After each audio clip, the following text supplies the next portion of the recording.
mainstream sports. Nothing but pure sports. This is the JP Show. JP, it is so good to hear you back on the air. Stand by. Now, here's JP. All right, it's Friday.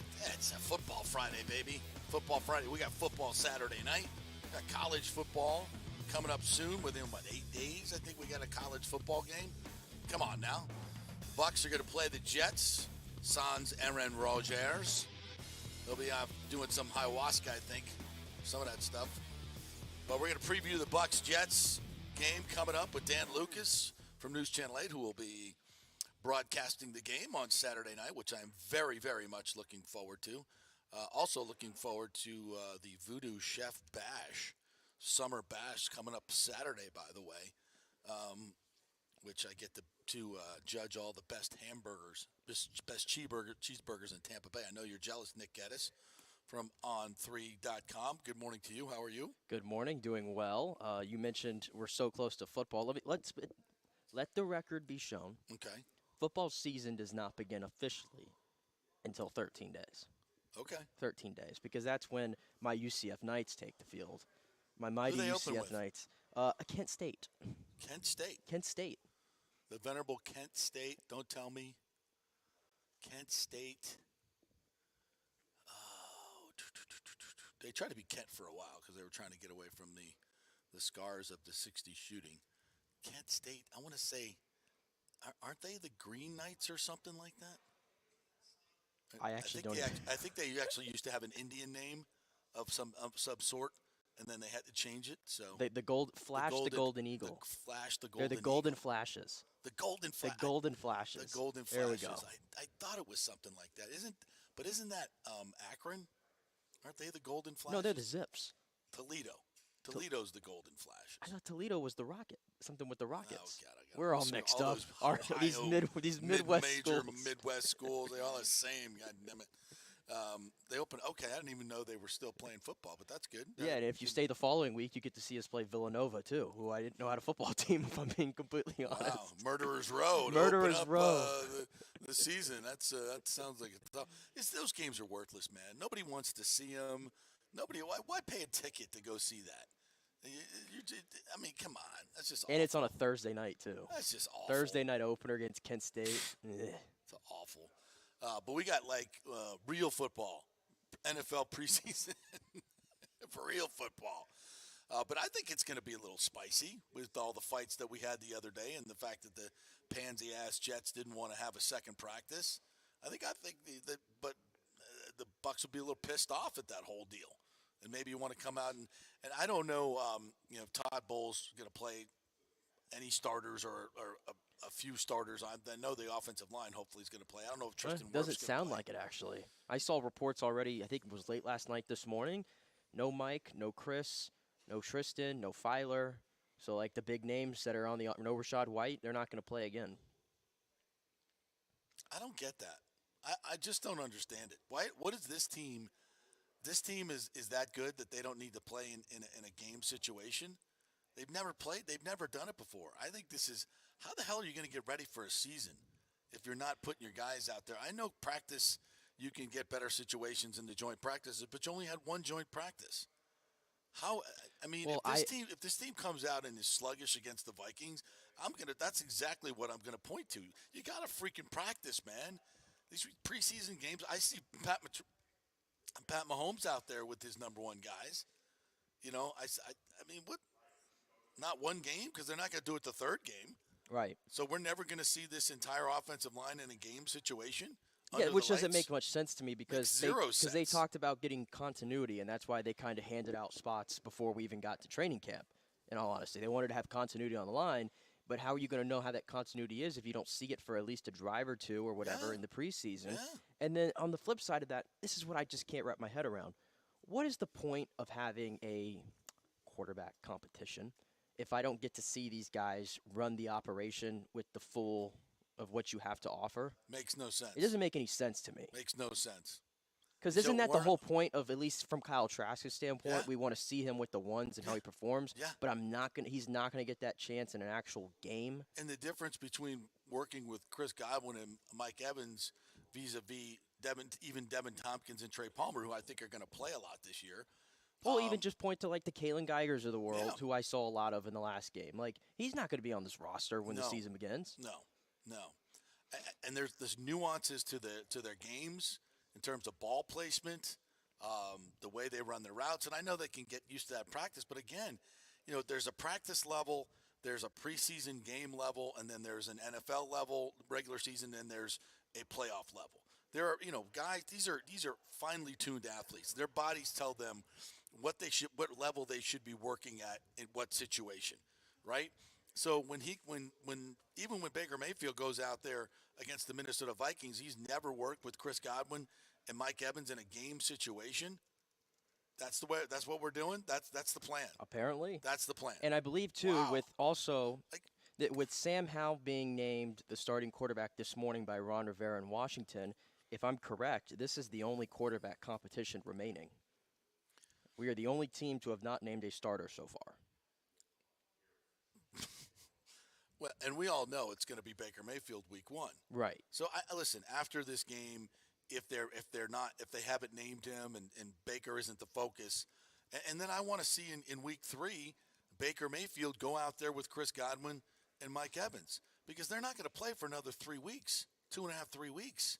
Right. So it's not like they're going to get, look, injuries are part of the game, but at some point you've got to practice it. You got to get in the flow. Consistency, continuity is what winning in the NFL is all about. And again, if this were a well-established coach with a long history of winning seasons, I'm not second guessing this guy. He knows what he's doing, but that's not the case here. All right? This is not the case. It's a guy with a distinctively losing record and with question marks about his ability to get teams ready and accountability. How do you get we had 12 penalties in the last game, and I know a lot of those are backups. A lot of them were going to be starters on the offensive line. Like, where is the accountability? Like, if you're not doing it at game speed, how are you going to get used to it? I think this is a major, major miscalculation by Todd Bowles. We'll see. We'll see how it all works out, but I think you got to get him some work in the preseason. So we'll see what happens on Saturday night. I'm not sure. I was shocked, quite frankly, in week 1 that all those guys did not play. All those starters did not play on a team that is not a veteran-laden team. You want your veterans to be working with players they haven't played with before. Even though Matt Filer and Tristan Wirfs are veterans, they've not played together before. Right. And they've not played with Hainsey and Gedeke and the entire line together, because the entire line works in orchestration and the tight ends. It all works together. And in a game speed, how are you going to simulate game speed in practice? You can't do it. I don't know. I could be wrong, and every injury that happens, I guess you say, we'll see, but it's part of the game, man. I will ask you this, because of the fact they're even telling you that the preseason is not that much of a priority to them. I think that's clear. Do you think they need to decide who's going to be quarterback? Just go ahead and make that call right after the second preseason game. Is there any need to wait to the third? No, there's no need for that. And more than anything, public announcements are one thing. Just after the second, look, at this point, we know it's going to be Baker to start. Yeah, and don't you think Baker probably wants to know by now? Of course. I think he probably has an inkling in his head, like, I'm probably the guy. Like, can we just get this over with? Well, again, this is why I asked him the question post-game. I knew the answer was going to be no, I haven't been told I'm the starter, but I wanted to see how he answered the question. And as it was coming out of my mouth, a smirk, I'm not talking about an arrogant smirk. It was like, as I'm asking the question, he goes, dude, you know I'm the starter. We all know I'm the starter in here, but that was the feel of the whole. I wanted to see how he was going to answer it, and he was very diplomatic in how he answered it.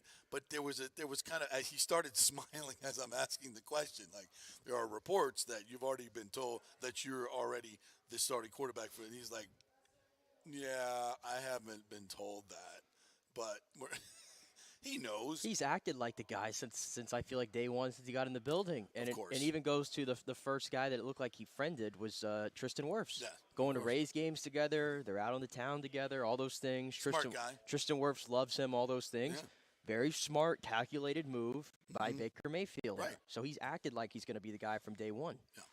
And look, so yes, get him ready. And part of getting him ready is going out there in the third game and working with the ones for 2 or 3 series. For God's sakes, Brady did it.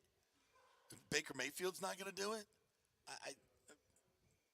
We'll see. I don't think anything's been decided yet, but I think I heard Rick Stroud say that they're not planning on playing many of the starters in this game either. I don't get that. I'm not a fan of that. But what I want to see, what I would like to see is Baker Mayfield. I was going to say, when working with the ones, I would like to see him work with the ones. I would like to see him work with a offensive line that includes Tristan Wirfs. I mean, Tristan Wirfs has never played left tackle in a game in the NFL, but we're not going to let him do that until I don't get it. I also would like to see some of these. I like to see Trey Palmer, which I think we're definitely going to see a lot of Trey Palmer. I think we're going to see a lot of Devin Tompkins. I think a lot of Kalen Geiger. I think a lot of Cade Warner. I think we're going to see all those guys. And I saw some kind of, stuff being talked about from Bucs fans on Twitter, and it's like, Trey Palmer is a classic guy that, has a lot of hype coming into him going into the season. And are you really counting on him to be a better option than Russell Gage, who's a proven receiver in this league? And, it's a fair question, honestly. But I think a lot of people are really getting hung up over this 6th-round pick thing on him. Yeah. I think everybody's really getting wrapped up into that. To me, I trust my eyes. And my eyes, when I've been out there and when I've seen things, I don't see much difference between those two players. No. And I honestly think Trey Palmer's ceiling is higher than Russell Gage. Oh, without question. That's just my opinion. So while I feel bad for a Russell Gage, I do, because his entire career, I mean, we found out the injury, I think, after we went off the show yesterday. Yeah. This is a full rupture of an Achilles. Patella, right? Yeah. This is even worse than just like tear right here for Russell Gage. So who knows what the timeline is to even play again? I don't know. Unlikely. Very unlikely. It's the same injury like Cadillac the Bucs, Williams I think had. are going to have like $6 million in dead cap money next year, so they would like to keep him and get his services. But I have a feeling Trey Palmer is going to make him an afterthought anyway.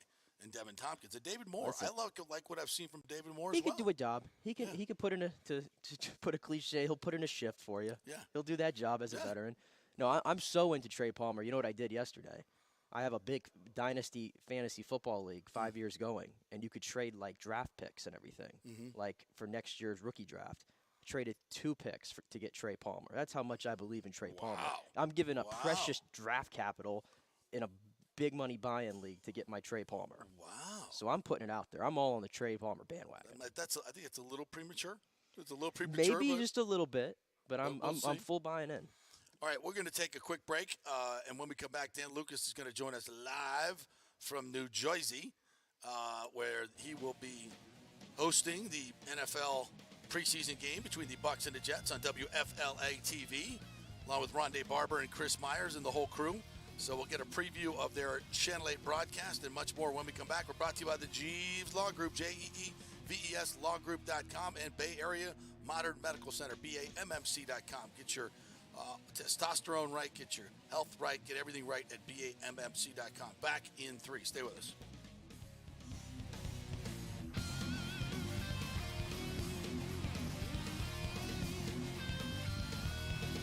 Here for the Jeeves Law Group, JEEVES. Call for a free case evaluation, 888-9-JEEVES. That's 888-9-JEEVES. We're local, we're trusted. The law firm brings over 80 years of combined legal experience focusing on clients in Tampa Bay, the state of Florida, and national class action cases. If you're injured, get that free case evaluation, no cost to you. The Jeeves Law Group's focus is on auto, truck, and motorcycle accidents, as well as class action and consumer protection law. Scott Jeeves is a board-certified civil trial lawyer and a certified circuit court mediator practicing in the Tampa Bay area for over 30 years. You hear him on the show all the time. Great guy, big Gator fan, and great for the community. The Jeeves Law Group is a highly skilled team with years of experience that will apply their skills, expertise, and knowledge to assist individuals who have been in an accident with compensation for damages, lost wages, medical expenses, pain and suffering, and property damage. Get that free case evaluation, 888-9-JEEVES. That's 888-9-JEEVES. Hey guys, are you experiencing those feelings of getting older, lower sex drive, fatigue, hot flashes, moodiness, or you just don't feel like you had the vitality you once had? It's a chronic problem here in the United States. You're not just getting old, it's likely low testosterone. Studies over the last 20 years show a shocking decline in younger males aged 16 to 39. Older men have seen a sharp decline as well. So do something about it. Go see my friend Christopher Lugo at Bay Area Modern Medicine. Look, testosterone replacement is not a frivolous treatment. It takes a professional, targeted approach that focuses on total body wellness, vitality, and emotional stability, not a one-size-fits-all approach like many clinics use. They will monitor your blood work and adjust your treatment as needed for optimal results. Folks, I've been on testosterone therapy for over 6 years, and it is a life changer. You will feel and look better than you did 10 years ago. Give them a call at 844-977-3477 or go to BAMMC.com. Tell them JP sent you for priority scheduling. That's 844-977-3477 or BAMMC.com. During COVID, over 1.7 million people were added to the Florida Medicaid rolls, but as of April 1st, 2023, most of these people may not be eligible for the Medicaid coverage and will lose their health plan. If you have been notified you are losing your coverage, don't freak out. It's very subsidy under the Affordable Care Act. Just call 877-652-0244. Our representatives will walk you through the whole process, get some basic information on your income, number of kids, and then they'll find a plan that best fits your needs. In fact, with the new laws, 90% of Americans qualify for reduced or free health care. You can select great plans like Florida Blue, that's my carrier, love them, paying $800 left after making the call. 877-652-0244. Our highly trained professionals know all the intricacies of the new laws. They will do all the work. You save tons of money. So if you're being dropped from Medicaid, fear not. Call 877-652-0244. Get real health insurance, free doctor visits, free blood work, no deductibles. 877-652-0244. Coming back at you. Now, more with JP on FanStream Sports. It's only just begun. All right, welcome back to the JP Peterson Show, brought to you by the great folks at the Gold and Diamond Source. Let's speak to Diamond in the Rough right here. The great Dan Lucas, News Channel 8. I guess you're out of the rough now. No doubt about that. In Jersey, getting ready for the big broadcast for Jets and Bucs. First of all, good morning, my friend. And are we going to see some starters? Anybody going to play? Are we going to get the week one? I don't know. Too good for this. I don't know. I don't know who we're going to see. I asked Todd Bowles yesterday over in the Meadowlands. I said, listen, you lost that second practice. So does this mean that some guys are going to get more reps than you maybe thought in the second game? He said the plan doesn't change. So I would imagine, obviously, Trask starts, and you're going to get the slew of guys trying to get these depth positions. I think the emphasis in this game tomorrow is wide receiver.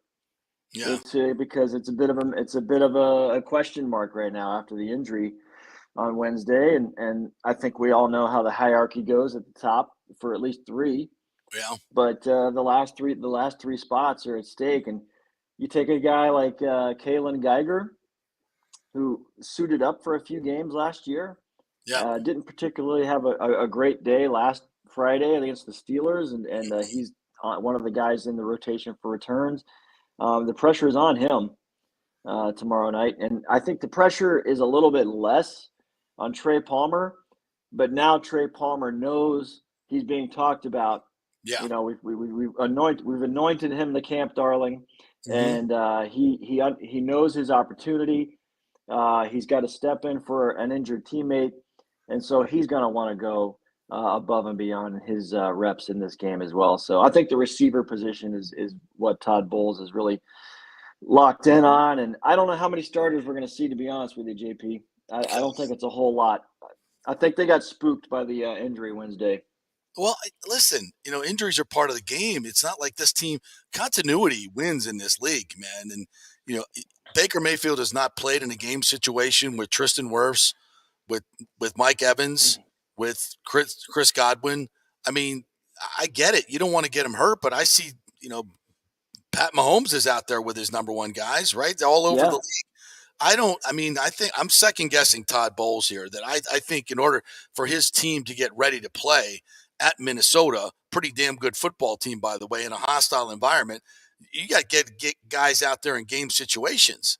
I think this is a tremendous misstep. And when you get hit with something like losing valuable evaluation time, and when you lose a practice like that with the Jets, how does the plan not change? It's like, well, yeah, hurricane just popped up, but we're not changing the plans. We're going outside. You got to Right. adjust to what you're handed. You just got handed a shit sandwich. You got to. I'm with you, man. Those reps that you wanted to see in competition at the high level 1v1, I want to see them on Saturday night. Now, the guy I talked to after practice Wednesday was Tristan Wirfs, and he said that was the first time he went up against an opponent, obviously since the playoff game, right? And a new position for him. Even in that practice Wednesday, he told me he had 2 plays that he knew of that his hand was in the wrong position. Remember, it said it was a big deal which hand he led with. He said 2 plays in the scrimmage, it bothered him that he led with the wrong hand, and he would have preferred to have practiced with the Jets on Thursday. So I would be willing to bet that this O-line is begging to play, because the starting 5 minus Ryan Jensen has not lined up except for practice the other day. And who can? Maybe they were happy with what they saw in the film after their practice. Sure, but like you said, get under the lights in the uniforms. Give me a series or 2, and let's just have something to work with. I couldn't agree more, partner. And it would be much better for the broadcast as well. Just saying. And I guess Kyle Trask is going to get the start. Have you had a chance to talk to him about what this start means to him? I mean, obviously there's still a competition going on. I think we all know it's Baker's job to start in Minnesota. Doesn't mean he's going to keep it all year long. But what do you think Kyle Trask's mindset is right now? Well, I think Wednesday's practice was a confidence boost for Kyle. He performed very well, I thought. He was the one who threw the big 60-yard bomb to Palmer behind Sauce Gardner, which was basically the play of the day in the practice from the Bucs perspective. And it was an eye-opener. I mean, you know how in practice you see all these reps and sometimes you don't even know what the hell you're watching? Yeah. And then all of a sudden you see something happen and you're like, whoa. Yeah. That was the play. That was meaningful. And the Bucs, that was the whole day. That and Anthony Nelson's pick 6 when I was over on the other field with the defense. Unfortunately, it wasn't off Rodgers, but he read it beautifully. He's back in coverage and just read a pass beautifully. It was picked. He was gone. It was in a game that's a touchdown. And by the way, we didn't talk about this much because Russell Gage was the big topic and obviously Trey Palmer, but the defensive line and those outside linebackers had a hell of a practice. Unbelievable practice. There were whistle sacks against Rodgers. Guys got to him. Joe Tryon-Shoyinka got to him. So that was a tremendous sign, I thought, in that practice session. I also heard that the offensive line kind of manhandled that really good Jets front 7 in the run game. Rashad White popped a couple. That to me was the most exciting. Cody Mock was pancaking people. What did you see? Mm-hmm. I saw one run where Rashad White ran between Hainsey and Malk, and it was untouched. He was untouched. He got to the second level, and then the play was over because they made their point. But that's a big gainer in a game, and a good sign for the run game for sure. As I thought the run game struggled a little bit in the Pittsburgh game. That didn't get anything going, and anything they did do positive was negated by a penalty. Mm-hmm. So penalties, I said, what are the big topics tomorrow night? I would have to say a clean football game is one of them because they just absolutely took 2 steps back on these penalties, took them out at 4th and 1 try, just stupid things that we didn't get a chance to see. Bucs fans, they want to see this team convert 3rd and 1, 4th and 1. This is PTSD the Bucs fans are dealing with. I just want to see 3rd and 1 and watch the running back plod over the thing for 3 yards and be first down. I think Bucs fans would just pop a beer and have a good night if they can see that just once. And how was the overall intensity of the practice? So at least the clips that we saw, there seemed like there was a lot of fights and skirmishes and all those things. And we're all looking forward to now seeing Hard Knocks on Tuesday. Does that line up with what you see and the intensity that was there? I thought that the Bucs initiated a lot of it, and I thought it was great. I thought it was terrific because they knew going into the practice that was their one practice. And I think talking to some of the guys yesterday in the Meadowlands, Carlton Davis specifically, he was a little pissed off about not practicing on Thursday with them because he says that's when you get to dance on Thursday. Day one is the setup. Day two is when you dance. And I go, Carlton, you guys partied and danced Wednesday big time. What the hell was Thursday going to look like? Yeah, but exactly. the one I saw Luke Gedeke go at it with his guy. The guy rolled on him. Gedeke got up, and then before he could get a shot in, everybody was on him. But the guy, Levante David, got a shot in under the face mask right in front of us before anybody could get to him. And that I was like, Levante has intensity as a veteran, but I've never seen him that. I've never seen that. That was, I mean, these guys were hot and furious with what was being said, the chirping that was going on. And I mostly, when you see skirmishes at training camp, it's usually the gunners during the punt session. So people get their feelings hurt, whatever. And, right. But when you get the main guys going at it, and then all of a sudden 40 guys are around because I got to get my guy out of here, that's meaningful. And so it happened right in front of the giant bleachers where all the Jets fans were. So they thought it was great. I'm sure they thought that their guy got the best end of it. But Levante got a shot in there, and that was like I was standing next to Jeff Ryan from Buccaneers Radio. Yeah. And he looked at me and he goes, "I've never seen that." Yeah. I said, "No, me either." That's Levante David. I thought it was great. This is why I would, I don't know what's going on behind the scenes with Todd Bowles or how he's talking to his team, but his team went out there and whooped that ass on Wednesday. They kicked the Jets' ass, all right? And then the Jets, pussied out and didn't want to do their Thursday deal. And to me, this is a time for Bowles that he could be a tone setter here, right? And say, look, these guys, everybody's talking about these guys, the Jets. Oh, they're going to win the AFC East. Like they're the big team. Rodgers is here. They're on Hard Knocks. Like not only did we kick their ass in practice, but we're going to come out and kick their ass Saturday night in the first half. And we're going to set a tone for, you know what? We're not a bottom feeder. The Bucs are not. You all want to talk about the Jets. I don't care if it's preseason. We're going to come out and make a statement with our starters that we're here to play. But instead, we're just going to roll it all back and send out the backups and just do a preseason. I think this is an opportunity for Bowles to make a statement, And I think, maybe it's overplayed. Maybe I'm just trying to hype up a preseason game. But I think you have to, I hear coaches say this all the time. You set the tone for the season in training camp. You set the tone, right? This seems to me to take advantage of what you just did on Wednesday and build that momentum, put it out there on Front Street on the play, in the Big Apple on Saturday night. I know Rodgers isn't going to play, but whatever. This would be a good tone setter for me. You went up there for the week and you kicked their ass. What about us? Right. Well, I'll say one thing about the intensity Wednesday with the Bucs. Last year they did this in Nashville with the Titans. Right. And the Titans absolutely pushed the Bucs all over the place on day one to the point where I would have to imagine there were some uncomfortable conversations because Thursday the Bucs came out and returned the favor. This time, no, the Jets did not push the Bucs around. The Bucs made a point. I'll say this again though. They knew ahead of time they weren't going to practice together Thursday. So all that stuff, they got their money's worth if you're talking from the player's perspective. Right. The coaching staff, whether they encourage that or not, I don't know. And I also don't know what was exactly said between Robert Saleh and Todd Bowles, earlier in the week, to cancel Thursday practice. If I'm Bowles and I get that phone call, I'm furious. Yep. Because now I'll poop on the Jets a little bit here because last week they had practice with Carolina. The second day was canceled because of weather. And it's my understanding that, yes, there was weather coming, but they could have gotten some work in. And the Jets said, "Now we're good."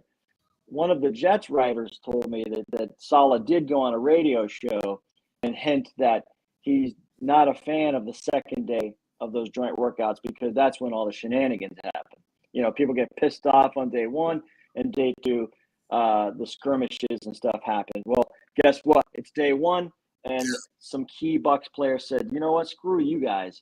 Here comes the shenanigans. Get ready. Roll cameras, Hard Knocks. roll tape." Yeah, like I said, this was an opportunity for him to show it, and I don't know. I would like to see. This is a bonding trip, JP. Yeah. Up here for the week. This has been. Talked to some of these guys. They've been here a few days. They feel like they've been here a week and a half. Right. And so they're in it together. They had adversity yesterday. The Meadowlands from here. We're at the team hotel, which is about 25 miles from the Meadowlands. They had to get on buses, dressed for practice, ride the buses to the Giants facility rather than the 6-minute ride to the Jets facility, which is why they're here. Yeah. So that's annoying. That's annoying. And then it was like high school football. So at the Giants facility yesterday, which by the way, they were very gracious and grateful to the Giants. They got off the buses, walked through the gate, sat on benches to put on their cleats. The trainers are setting up tables, taping guys right in front of us where we have all of our TV gear. That's the training room. The only thing missing was McDonald's bags from like the Pee Wee days. So, and then they went out and practiced. Pizza coming in, yeah, right. Right, exactly. All the and more then when practice was over, they got back on the bus in their clothes, in their uniform, sweaty, gross. Yeah. To ride back to the hotel 20 minutes or whatever it was, and then now they're having meetings here at the hotel. That's bonding. Yeah. And like you said, training camp sets the tone. Stuff like that. I happen to believe I'm big into team stuff. I would have to imagine they became closer as a team yesterday going through that because they had to laugh when they looked at what they were doing. That's stuff you talk about for a while. And so you would think the starters would want to go out. So just imagine in my crazy world that I live in that you put the starters out there, and, they go up top to Mike Evans and he freaking spikes it and they're all getting in the Jets' faces. And then they come out for a second. The defense goes out there and kicks ass. They come out for a second series, do the same thing and just lay it on them and then just say, okay, now we're done. Now we're going to the sideline, you bunch of assholes for doing what you did. Instead, we're going to put out the second team, throw a couple more flags because guys don't know how to line up, and that's what the game will be. I hope not, but if I think there's an opportunity here. Well, but I agree with you. I honestly don't know who they're going to play. Like I said, he said the plan doesn't change. Maybe the plan is to put the starting O-line out there for a series. So. The one, but I would have to imagine Dave Canales would like to have a series with these guys too, because this is game 2 for him as well. And I don't care how vanilla you are right now. Canales is calling plays right now. And I would like to call a play to my quarterback with my 11 on the field. And so the quarterback can hear it and call the play and they can line up, not have a pre-snap penalty. If I'm Dave Canales, I want that. Those are his reps. I couldn't agree more. I don't. We'll see what they do on Saturday night. But if this is the backup crew again, and 16 starters are sitting down like week 1, then we've already called Todd Bowles out this week. Then it's going to be. I just don't get it. But we'll see. We'll see some more backups. What other things are we looking forward to in the broadcast? Well, tonight. First of all, I talked to a fan at the practice the other day. Had his son with him. Had Bucs gear on. Guys from Long Island, has no Florida ties. Long Island Joe, I call him. We're gonna put him on tonight because he was terrific. He was a Bucs fan really around the Dungy days, the turnaround the late '90s. So he had his Super Bowl 37 shirt on. Nice. And he's a long time Bucs fan. Says he comes down to Ray J tries to go once a season, but doesn't get there every year. But he was cool. Had his little kid's like 3, got a Bucs hat on. He goes, "Go Bucs!" So you got a guy in New York. He's raising him a Bucs fan. Usually when you come up this area, it's like, Giants, Yankees. No, this guy's like, "Go Bucs, go Bucs." Nice. So he's cool. Yeah, yeah, and tomorrow night we're gonna hear from. I had a one-on-one with Levante David after the Oh, practice, so he was nice, just nice. coming off the field, and he said, "Yeah," he goes, aside from that nonsense, I thought we had a pretty good day. I'm like, nonsense? I go, you're the one who got the shot in there. That's awesome. That's not nonsense. That's awesome. So that's coming up tomorrow. That's a sweet uppercut. All right, and if you guys, I don't know what kind of resources you're devoting at News Channel 8 to what the hell's going on with Wander Franco in the DR. We're getting reports that it's not looking good for him. Have you guys heard anything on that front, like what the future holds in this investigation? The Pedro Gomez seems to be dialed in to the Dominican writers who are in touch with the prosecutors. No, it doesn't sound good at all, and I don't because of the nature of the involvement. If it's worst case scenario, you don't want to say, oh well, maybe he can do this and play and get back. I just want to see it play out first before I figure out what is in this guy's baseball future. Yeah. But right now, this is, judgment coming back to haunt somebody if it's worst case scenario, and it sounds like it's multiple occurrences. So it doesn't look good, and the fact that the Rays obviously can't say much, but to not have him on the West Coast trip means you're not going to have him around for a while. You're not going to have him around for a little while. Some people are saying he may never play baseball again, which is a pretty scary thought. But, it's an awful situation. So, I don't know. We are in a wait-and-see mode. I think the stuff coming out of the Dominican now is really where the heart of this is. And so that's where we are. Just kind of playing along with everybody, just kind of waiting and hearing. Yeah. Boy, what a situation. All right, Dano, we'll be watching tomorrow night. Pregame starts at what, 6:30? 7 o'clock? What time? 7 o'clock. 7 o'clock. Yep, 7 to 7:30. And then Chris and Rondé, 7:30, and you'll hopefully get your wish. We'll get a starting 11 out there. Yeah, we'll see. We'll see. All right, thanks, Dano. Appreciate it. How's the hotel there? How's the setup? Good? You and Hanson having a good time? There's you'll like this, JP. There's an Irish pub in this hotel. Oh. And it looks, when you walk in, you feel like you're in a pub in Dublin or somewhere. And so you talk to the bartender, who happens to be Irish, and he's pointing out the bar is built in like 3 sections, and it's got all this woodwork. It's dark inside, just like you see in the movies. Yeah. And he said everything you see in this pub was picked out in Ireland and shipped in containers to the U.S. and built here.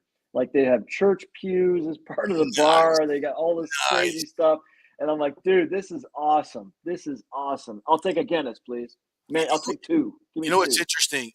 Like if you know a little bit about pub life, so the wood bar in the back of the bar, like these are considered like generational art pieces of art. Yes. Like how it's carved, what it is, like it's in the more ornate the back of the bar setup, and the bar itself, the more wood, the more carvings and all this, like the better the pub. That's how that's how it's anywhere you go in Ireland, if you walk in, and it could be a complete shit box on the outside. That doesn't matter. Yeah. Nobody cares. It's like, what does your bar look like? What is your bar? And so for them to take that kind of interest and care to do that, I'm like tip of the cap right there for that old Irish. What's the name? Exactly. Let's give them a plug, that Irish pub.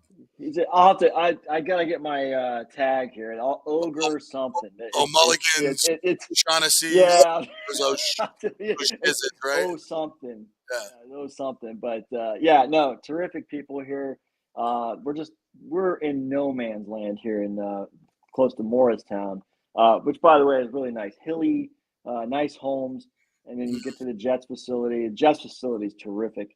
And then you get closer, and you're 25, 30 minutes outside of the city. So it's a good location for the Bucs to be here. But I would have to imagine yesterday that ride to the Meadowlands. We drove it in the rental car. We didn't have a police escort. I'm like, and you on the interstate, you get the signs that say New York City this way, and I'm like, my God, can you imagine the people that drive this crap every single day? Oh my God. That's gotta suck. That's absolutely suck. 4 days in No. Jersey. Oh, what a plum assignment for you, Dan Lucas. Well done. All right. I feel like I'll be like Tony Soprano by the time it's over, baby. Dan Lucas, somewhere in the swamps of Jersey. Hold on. Yeah. All right, boss. We'll I'll see. get the cannolis, baby. Get the cannolis. All right. Leave the gun, take the cannolis. All right, thanks, buddy. Appreciate it. The great Dan Lucas right there, somewhere in the swamps of Jersey. I'm looking forward to the game, though. I'm still looking forward to it. So we don't know. We don't know. Maybe he will change his plan. I know. Maybe he's just fooling everybody right now. Well, we'll see. This is what leadership is about. This is what head coaching is about. This is how you This is how you do it. And it's an opportunity because they capitalized on Wednesday. And what else can they do? They get treated like this by the Jets. So unprofessional. Do something about it. Set the tone. Set the tone. All right, we'll take a break. We'll come back and we'll talk a little Rays. We'll catch you up on the latest on Wander Franco. We'll talk some college football today. It's going to kind of be like a potpourri Friday here. We got a lot of interesting stories. High school NIL. Great piece in the Times by Matt Baker and Joey Knight on that. I want to talk a little bit about that and how that affects athletes here in the state of Florida. So, quick break. We're brought to you by the great folks at Italiano Insurance. Get great customer service, save money, let them do the work while you save all the dough. Let them shop your insurance around, whether it be homeowners, auto. They just saved me $1,000 on my annual premium for my auto insurance. Let them shop it around and see what they can find. 813-877-7799. Back in 3. Stay with us.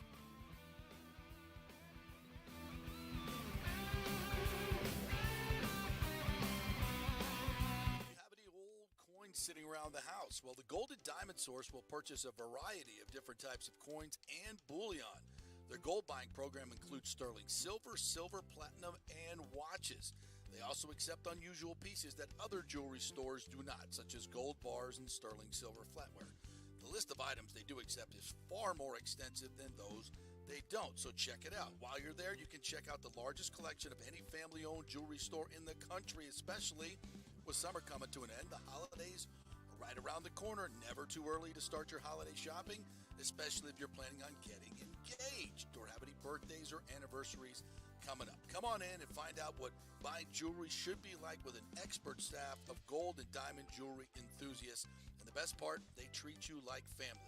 And if you're worrying about price, don't. The Golden Diamond Source has something for everyone's budget. They even have a layaway. Stop in and get your favorite piece now. You can have it paid off by Christmas. Plus, you can even finance your purchase with 0% interest for up to 5 years, and you can get a $5,000 diamond for only $83 a month. It's the greatest folks in the world, Julie and Steve Weintraub, the Golden Diamond Source, 3800 Olmerton Road, always online at thegoldendiamondsource.com. JP here for my good friends at Italiano Insurance, and they did it again. Once again, Italiano Insurance stepping up with the best customer service. I was in a bind. My old insurance company, my auto insurance, jacked up my rates, so I called Charity at Italiano Insurance, and she stayed till 9:30 at night until she got my insurance done. And guess what?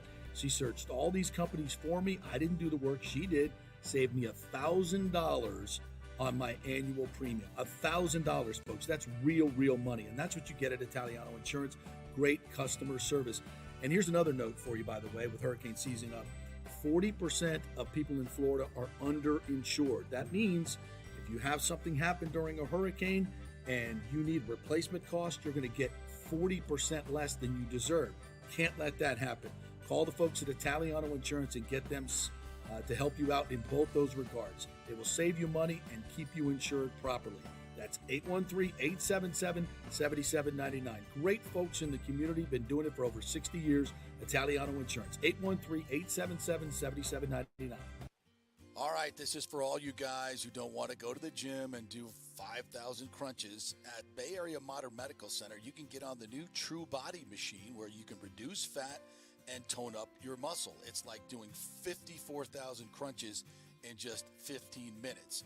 Define your body as you see fit. True Body offers personalized muscle stimulation that delivers the equivalent of those 54,000 crunches in just 15 minutes. Just get in touch with them at Bay Area Modern Medical Center, BAMMC.com. Chris Lugo and the team over there will set you up on TrueBody and get amazing results. Non-invasive with comfortable and little to no pain and zero downtime. You can isolate and target those areas that you want to improve and treat multiple areas simultaneously. It's an amazing machine, so check it out at Bay Area Modern Medical Center, BAMMC.com.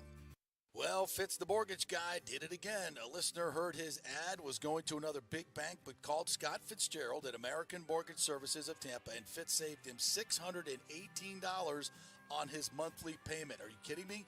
Folks, that's big money.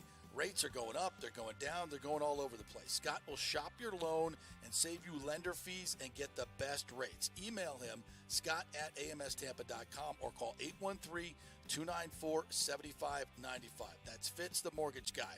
Lots of stuff going on right now, and these rates are going all over the place. You need somebody knowledgeable in the market that will work hard for you and get you the best deal. That's my man Scott. He's done 3 loans for me, done thousands of loans for local folks here, works with a lot of the coaches and players in the area.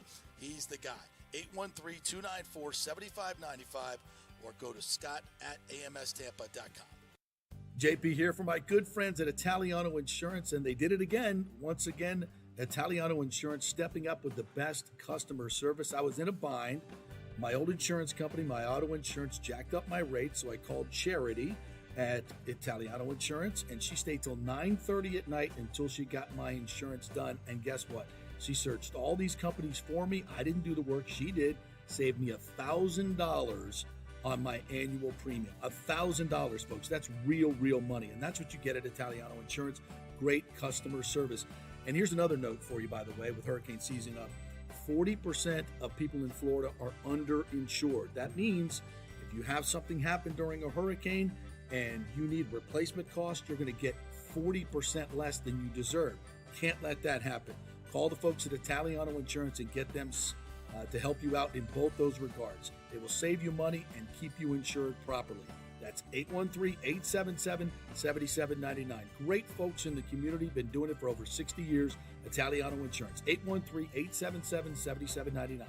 During COVID, over 1.7 million people were added to the Florida Medicaid rolls, but as of April 1st, 2023, most of these people may not be eligible for the Medicaid coverage and will lose their health plan. If you have been notified you are losing your coverage, don't freak out. It's very likely you can apply for a federal subsidy under the Affordable Care Act. Just call 877-652-0244. Our representatives will walk you through the whole process, get some basic information on your income, number of kids, and then they'll find a plan that best fits your needs. In fact, with the new laws, 90% of Americans qualify for reduced or free health care. You can select great plans like Florida Blue, that's my carrier, love them, paying $800 less after making the call. 877-652-0244. Our highly trained professionals know all the intricacies of the new laws. They will do all the work. You save tons of money. So if you're being dropped from Medicaid, fear not. Call 877-652-0244. Get real health insurance, free doctor visits, free blood work, no deductibles. 877-652-0244. Hey, JP here for Extravaganza Productions Incorporated, EPI. You've probably seen their purple logo at so many events that you've gone to. They are based in Tampa, and for over 33 years, they've been creating and producing conferences, meetings, and special events, the biggest to the smallest. Solid reputation of delivering the best audio-visual, sound, lighting, entertainment, video production, and decor on time and on budget. I've worked with them with so many big events. The Warrior Games, which was an Olympic-style event all over Tampa Bay, from McDill to the Convention Center to USF. They did it flawlessly, made it look big and fantastic. I've worked with them on small events as well, large and small meetings and conferences, sporting events, fundraisers. If you got a fundraiser, you don't know the logistical way to pull it off, they'll take care of everything. Entertainment events, branding events, grand openings, so much more. The folks at Extravaganza Productions are the most professional and the best. I've worked with them many times. They are fantastic. You can contact them through extravaganzaproductions.com or call 813-621-4700. Extravaganza Productions, they are awesome. Let's go. Right now, back to the show with JP on FanStream Sports. All right, welcome back to the JP Peterson Show, brought to you by Extravaganza Productions. You got any events coming up? A big birthday party? You want to have a big celebration? Maybe you got a 50th or a 60th or something coming up. And you're like, let's do something different. Get the pros involved. Get Extravaganza Productions involved. You'll be surprised how little it costs you instead of doing it all yourself, trying to do the audio visual and all this other shenanigans. Let the pros do it.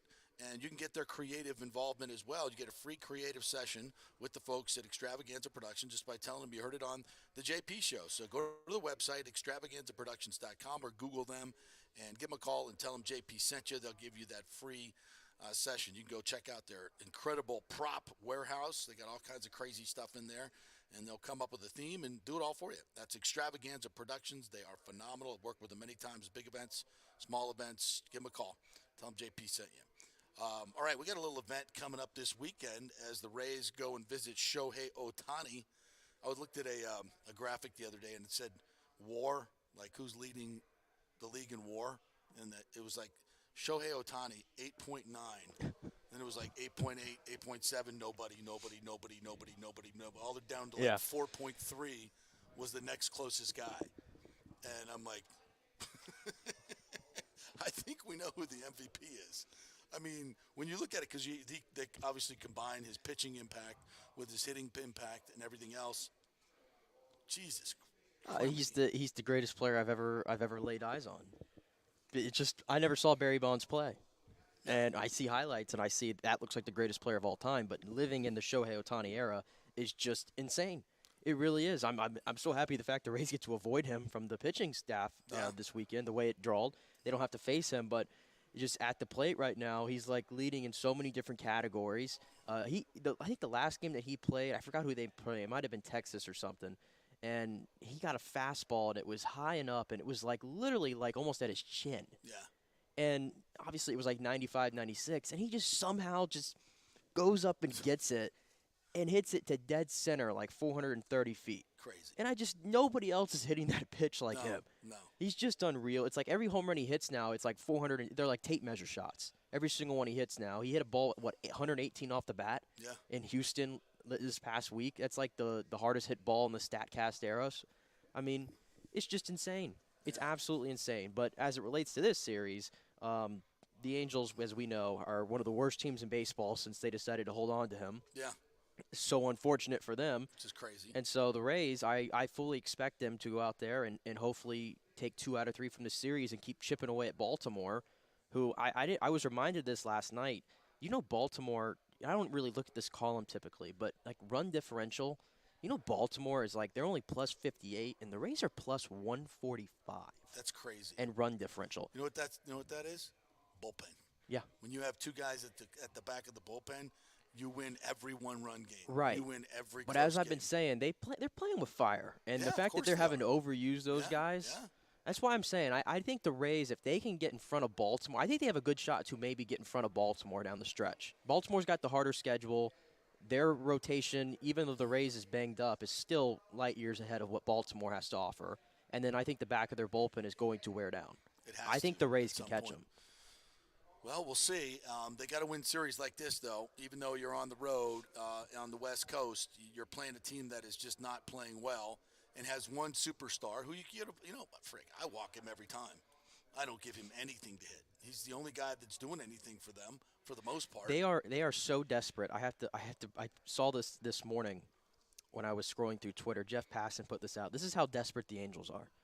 They have called up for this series first baseman Nolan Schnell, if I got that right. They took him with the 11th pick 5 weeks ago in the draft. He's 21 years old, played at FAU, and he's played in 21 minor league games, slashing 370, 510, 493, so outstanding. But he only has 21 AA games under his belt, and they're putting up in the major league starting with tonight against the Rays. That is how desperate the Angels are right now. It's like, why not? Just to get any kind of spark, or at this point, let's see what we have with some of these young guys. Yeah. Just F it, whatever. Yeah, why not? I mean, might as well get them going and see some major league pitching. Obviously a kid that played in college for 3 years. He's not an 18-year-old wet behind the ears high school kid coming up. So, yeah, it's not crazy, but I didn't see this too. This is insane. When he was in FAU, 289 plate appearances this last year. Yeah. He hit 447 with an 8.68 slugging, with 71 Jesus. walks and only 14 strikeouts and 289 plate they appearances. clearly weren't pitching to him, but So he was clearly disciplined enough not to Right. take his walks. So we'll see him tonight, and the Rays are going to throw out Erasmo, which is why I have to admit I laughed at this comment that we had this morning I did like this, yeah. from Alex's Dash to Financial Freedom. It's the name of your account, I guess. Yes. Rays need to call up Taj to start instead of this Erasmo Mickey Mouse bullpen stuff they are trying to do tonight. Well, Taj, I will say, he got an outing in, I think, a day or two ago. I think he gave him 5 shutout innings in Durham. So I think that was his best outing since he's gone back there. You're going to see Taj. He'll be back up. There's something really weird going on with him. I don't know what it is, but he's young, number one. He's 22 years old, but he's also like, I don't want to say immature, but it feels like he's just sometimes overmatched. I don't know if that's even the right word. He doesn't show a lot of emotion, but when I think he's very composed for a young kid. I don't know if it's composed or just like, I'm like, it's just too much for me. Or it's kind of a weird vibe. It doesn't feel like he's like freaking out on the mound, but it's like he's almost too chill. He's almost too chill. I think it's just a matter of, I think his fastball is there. His fastball is major league ready. I think sometimes he needs to trust it a little bit more and know that you can throw 98, 99. Okay, you can get guys out left and right with that pitch. I think we all know that. I think it's his off speed that he kind of struggled with, and the last couple starts he started hanging some of those breaking balls. I think that's what he's got to really hone in on, and I think that's where I think his problem kind of began. But listen, Blake Snell, remember what happened with him when he first came up? We were all excited about Blake Snell, and then what happened? The bottom fell out. I think it was that Chicago series was the final straw in 2016, and they sent him back down to the minors. Yeah. And then he came back up and he won a Cy Young 2 years later. So it's just rookie pitchers, man. Like I said, I still stand by what I said. He's got great stuff. He's got great stuff. I think he's one of the more well-developed pitchers the Rays have had to this point, and I think he's going to be a star for this team next year. And this could be a big deal too for the Rays. They get Andrew Kittredge back. Huge deal. He had Tommy John surgery. Hasn't pitched in 14 months, and evidently has not shaved in 14 months either. He's got this big, bushy beard. You don't know what to expect, but when this guy was right, he was freaking lights out. He was an all-star. He was your closer. Lights out, yeah. This is now I'm trying to think of the mantra they had a couple years ago. What was it? The stable, right? The stable. This is like a guy from the stable that they had back in the day. Right. The guys that were throwing, 97, 98, that they don't have many guys of those in the bullpen anymore outside of Fairbanks. Right. Now you add Kittredge. From everything I've seen, it seems like he's been really good in AAA at times. I know the ERA is a little inflated. He's got a 5.40 ERA, but 6 of the 8 runs allowed came in one game. Exactly, yeah. 6 of his last 7 outings have been scoreless. So, right. Yeah, don't look at the ERA. Yeah, all the other stuff, the stuff is what I was looking at. The stuff looks like it's still there for Andrew Kittredge. Right. He could be huge, man. He could be huge if he can come up and be that guy that they can stick in the 8th inning and just be lights out, and you have a back-to-back kind of like the Orioles have. And Fairbanks can stay. He had a rough outing last Friday when he threw What do you have, like a handful of strikes and like 30 pitches? Well, he hit 2 guys, 3 Pass wild balls. pitches. Like they didn't even put a ball in play, and they scored 3 runs. Right. That's bad. You don't want your closer doing that. No. But that's hopefully an anomaly. And I think the Rays too. They didn't acquire an arm at the deadline. They've acquired several arms throughout the year and have addressed the bullpen. Like Bob Stevenson has been a good find.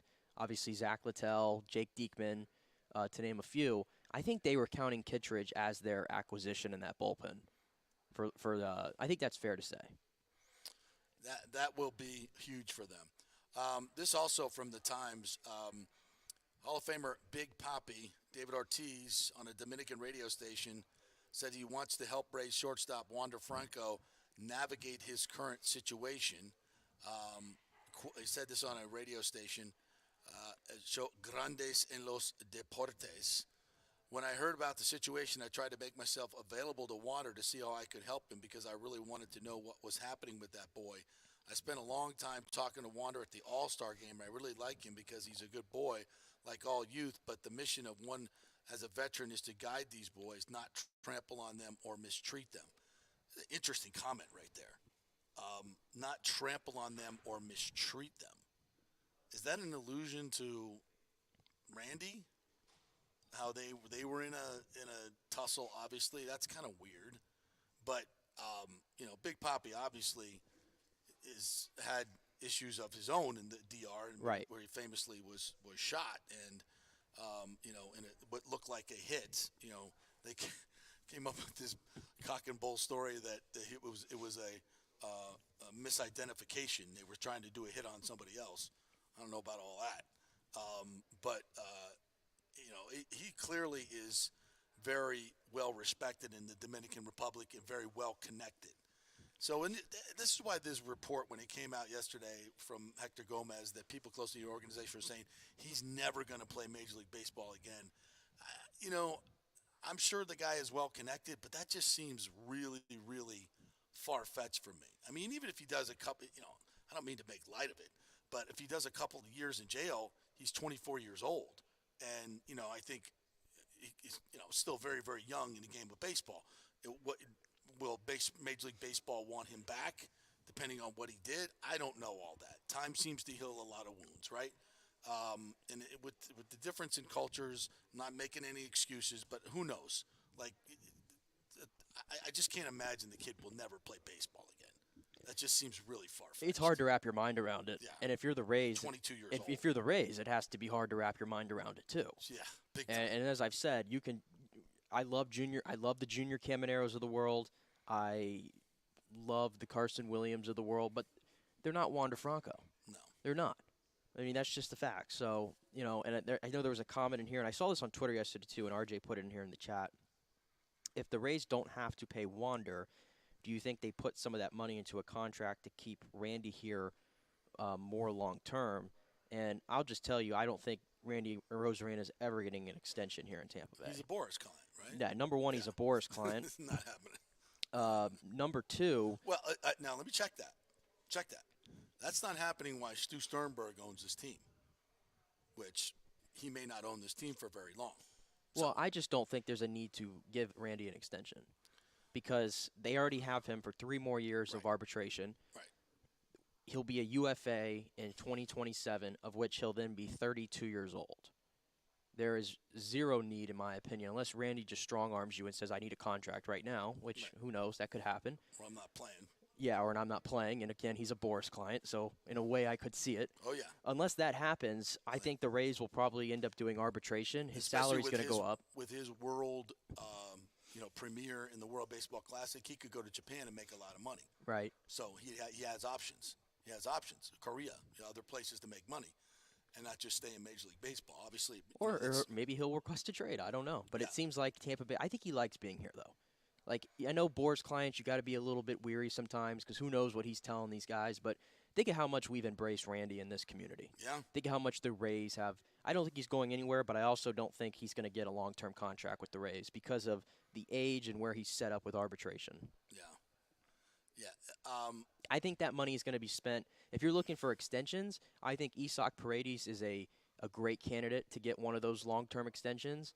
I think Josh Lowe potentially could be a guy that could get one of those, team-friendly extensions. Again, trying to model what the Braves did with their young guys and have them cheap for the long term. I think those two guys, to me, are more likely to get those extensions than Randy is. Yeah. Yandy, I'm not sure what Yandy's situation is, but he needs to get paid as well. I think he's 31 years old. He's 32, if I'm not mistaken. Yeah. Yeah, he's already 30. He just turned 32. But he came up late. Yes, and again, he doesn't become a UFA until 2027, of which he'll then be 35 years old. Yeah. Wow. Boy, did he get screwed. But he'll want to get a long-term deal. He'd be heavily motivated to give the Rays a team-friendly deal, which would probably be more than arbitration. Right. I'm talking at $7 to $9 million a year. What they're paying Manuel Margot. Yeah, and Manuel Margot, I think that contract is going to be number one on their list to get off the books. Yeah. That was a swing and a miss, I think. But I think when you start talking about contracts and money to be spent, if this, which I believe it will. I believe the sale will go through, whether it's pre-stadium or post-stadium. I think the new owners will want to have a huge say, obviously, in where the stadium is, and that means Tampa because that's where the long-term money is. Short-term, Stu could get a deal done and put more money in his pocket, leave us with a horribly located stadium, one that I'm sure wouldn't be a Taj Mahal. Let's just put it that way. If you're on your way out, why would you do that? He'll just do something that's beneficial to him, which is Major League Baseball needs to short circuit that and say, no, we're looking long-term with new ownership. So that's going to be in Tampa, and it'll be something it'll be an iconic stadium that they can grow with. And I think that would be the Braves model, where they go and then take that money and reinvest it into the team with their young players, and then go out and get your free agents and pay them as well. That's how you win championships. To me, that's how they win championships. And in independent of Wander Franco, you can do that because in a new stadium in Tampa, more revenue, obviously it'll be much more attractive for free agents to come play here. Much more attractive. They don't want to come here position players because it's not a very friendly hitter's ballpark, and the grass takes a toll on you, or the artificial turf, whatever it is, takes a toll on you. So that's why all these things point towards doing something way better in Tampa under new ownership. So should Jose Siri be re-signed? Have we seen enough of Jose Siri to tell us? He's a fascinating case. He's He's like one of 5 players, I think, in Major League history, or 6, where he has I think I saw this the other day. He's like over 100 WRC plus, which 100 is like league average. He's over that mark, but then his on base is like 250 or something like that. He's actually like one of 6 players in Major League history to have something like that.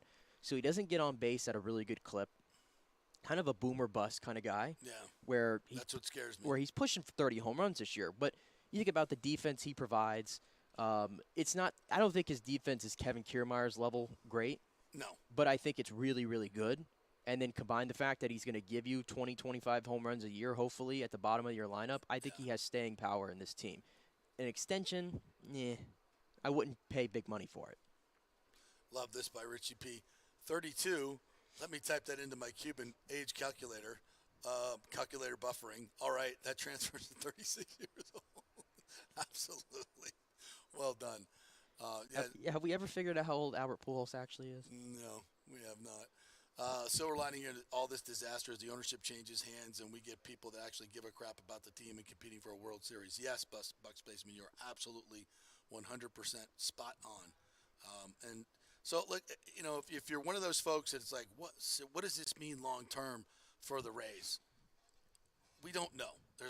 There's a lot to be done if this ownership thing can go through, and hopefully I think it will, and we make the right decisions. I think it's very, very bright here.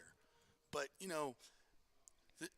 I think we've all almost, with the reports that have come out, we've almost assigned ourselves that we're not going to see Wander Franco. He's not going to be part of this going forward. What if this just turns out to be a huge extortion attempt, and it's a bunch of BS, and then we have to, we can look forward to maybe a more mature Wander Franco who just had the shiz scared out of him, and maybe this will wake him up to start making mature adult decisions on and off the field. If he makes this through this, I think the leash is going to have to be super tight from here on out. Yeah.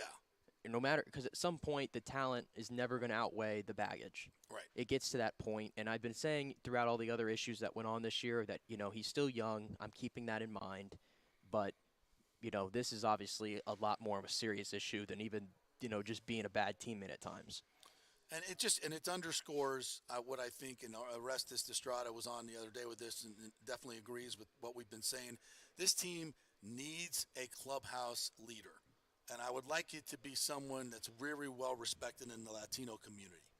And whether that's a assistant coach or a player, a veteran player that they bring in here, they got to get somebody like that. There's no replacement for a guy that has the gravitas that these guys look up to and can tell these kids, when they see him, after the game, getting in a car with a bunch of, guys that they shouldn't be getting into a car with. Hey, man, that's not where you need to be going. That's not what you need to be doing. And I'm not saying Wander was, but obviously that's kind of a metaphor for making bad choices. And your teammates know what's going on. They know what's going on. They know what's going on in your personal life. You spend so much time together. You talk to each other, and people know what's going on in your personal life. And there would have been, one of these older players would have pulled Wander aside and say, hey, man, I see what's going on over here. You need to shut that down. You need to shut that down. That is going to bite you in the ass. And, the organization can say all the things they want. He may not trust the organization. He might have good reason not to trust the organization. So that's why they need this guy. I don't know who he is or where he's going to be, but they need to invest in someone like that. And it would have been nice to do it at the deadline and be a pretty damn good hitter. That would have been a nice little plus as well. But they didn't do that, so here we are. All right, we'll take a break. We'll come back and get into a couple other things. I want to talk about this high school NIL deal. The state of Florida does not allow high school players to profit from their name, image, and likeness, which I don't even know how that's constitutional, to be quite honest. So we'll dig into that a little bit, and it's already cost Tampa Catholic a premier basketball player. So we'll talk about that and much more. We're about to buy American Mortgage Services. If you want to refi your house, you still got that equity in your house, go get that money out at a low rate. Listen, still 5-6% interest for a refi is low. It's not lower than what you're paying on your credit cards, right? Be smart. Do it the right way. And Scott Fitzgerald, my man Scotty, Fitzy will hook you up with the lowest fees. He takes a personal interest in getting your personal finances to that perfect level where you can invest that money and make money and you can get everything squared away. He will do that for you. No extra cost. So email him, scott@amstampa.com, scott@amstampa.com. Back in 3. Stay with us. Well, Fitz the mortgage guy did it again. A listener heard his ad, was going to another big bank, but called Scott Fitzgerald at American Mortgage Services of Tampa, and Fitz saved him $618 on his monthly payment. Are you kidding me? Folks, that's big money. Rates are going up, they're going down, they're going all over the place. Scott will shop your loan and save you lender fees and get the best rates. Email him, scott@amstampa.com, or call 813-294-7595. That's Fitz, the mortgage guy. Lots of stuff going on right now, and these rates are going all over the place. You need somebody knowledgeable in the market that will work hard for you and get you the best deal. That's my man, Scott. He's done 3 loans for me, done thousands of loans for local folks here, works with a lot of the coaches and players in the area. He's the guy. 813-294-7595, or go to scott@amstampa.com. JP here for my good friends at Italiano Insurance, and they did it again. Once again, Italiano Insurance stepping up with the best customer service. I was in a bind. My old insurance company, my auto insurance, jacked up my rates, so I called Charity at Italiano Insurance, and she stayed till 9:30 at night until she got my insurance done. And guess what? She searched all these companies for me. I didn't do the work. She did. Saved me $1,000 on my annual premium. $1,000, folks. That's real money. And that's what you get at Italiano Insurance. Great customer service. And here's another note for you, by the way, with hurricane season up. 40% of people in Florida are underinsured. That means if you have something happen during a hurricane and you need replacement costs, you're going to get 40% less than you deserve. Can't let that happen. Call the folks at Italiano Insurance and get them to help you out in both those regards. They will save you money and keep you insured properly. That's 813-877-7799. Great folks in the community, been doing it for over 60 years. Italiano Insurance, 813-877-7799. During COVID, over 1.7 million people were added to the Florida Medicaid rolls, but as of April 1st, 2023, most of these people may not be eligible for the Medicaid coverage and will lose their health plan. If you have been notified you are losing your coverage, don't freak out. It's very likely you can apply for a federal subsidy under the Affordable Care Act. Just call 877-652-0244.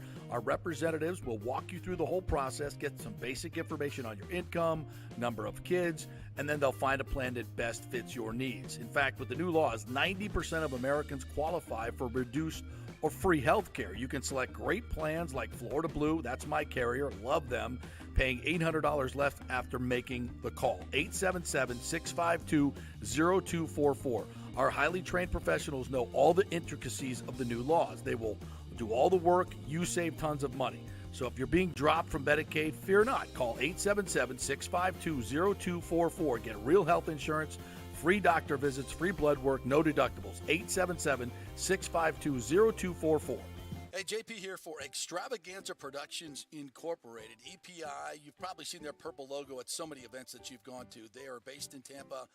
And for over 33 years, they've been creating and producing conferences, meetings, and special events, the biggest to the smallest. Solid reputation of delivering the best audio-visual, sound, lighting, entertainment, video production, and decor on time and on budget. I've worked with them with so many big events.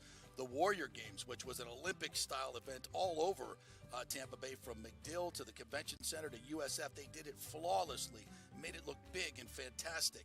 I've worked with them on small events as well, large and small meetings and conferences, sporting events, fundraisers. If you got a fundraiser, you don't know the logistical way to pull it off, they'll take care of everything. Entertainment events, branding events, grand openings, so much more.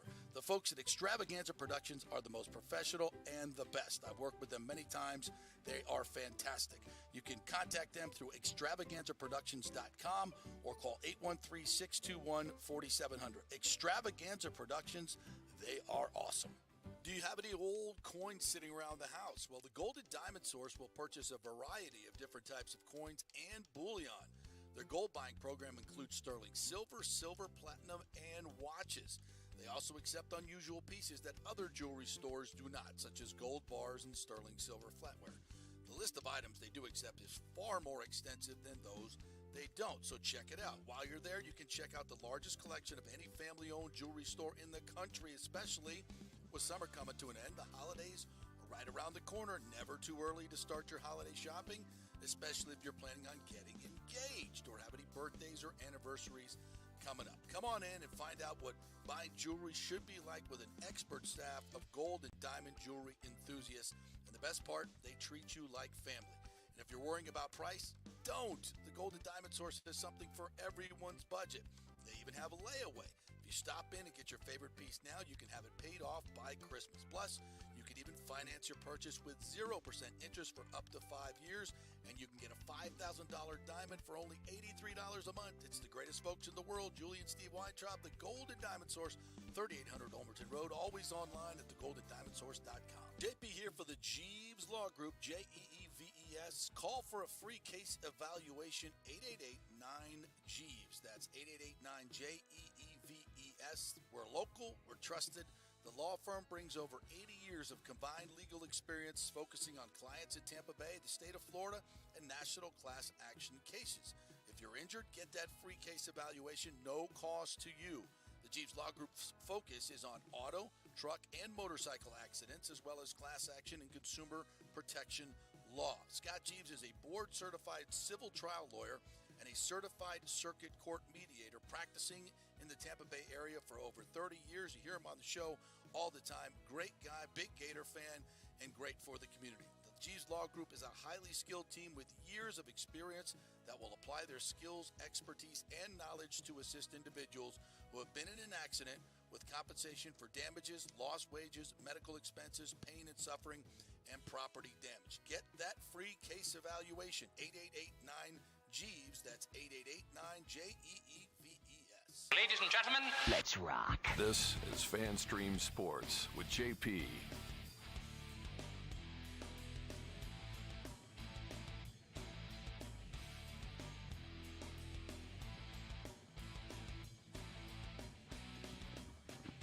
All right, that was a rookie mistake right there.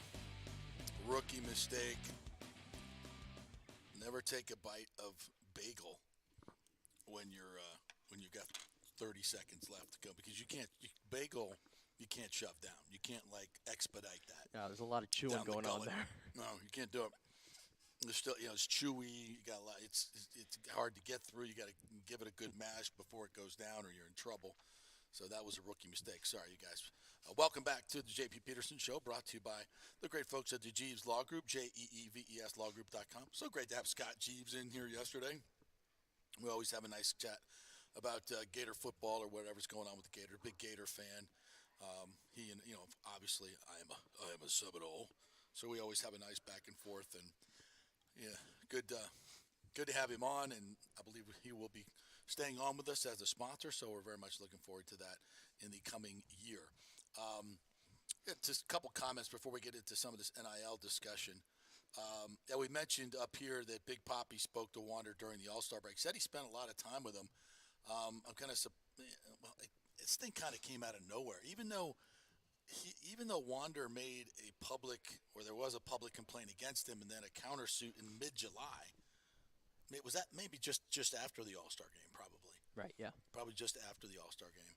So, and it still went under the radar until recently, until the Instagram post came up, which I thought was also really weird. There's so much about this that is just weird. It's just not, obviously because it's happening in the DR, maybe, it's just not as public, but I would think even something like that would be extremely public, and there are people that are always monitoring the major publications in the DR.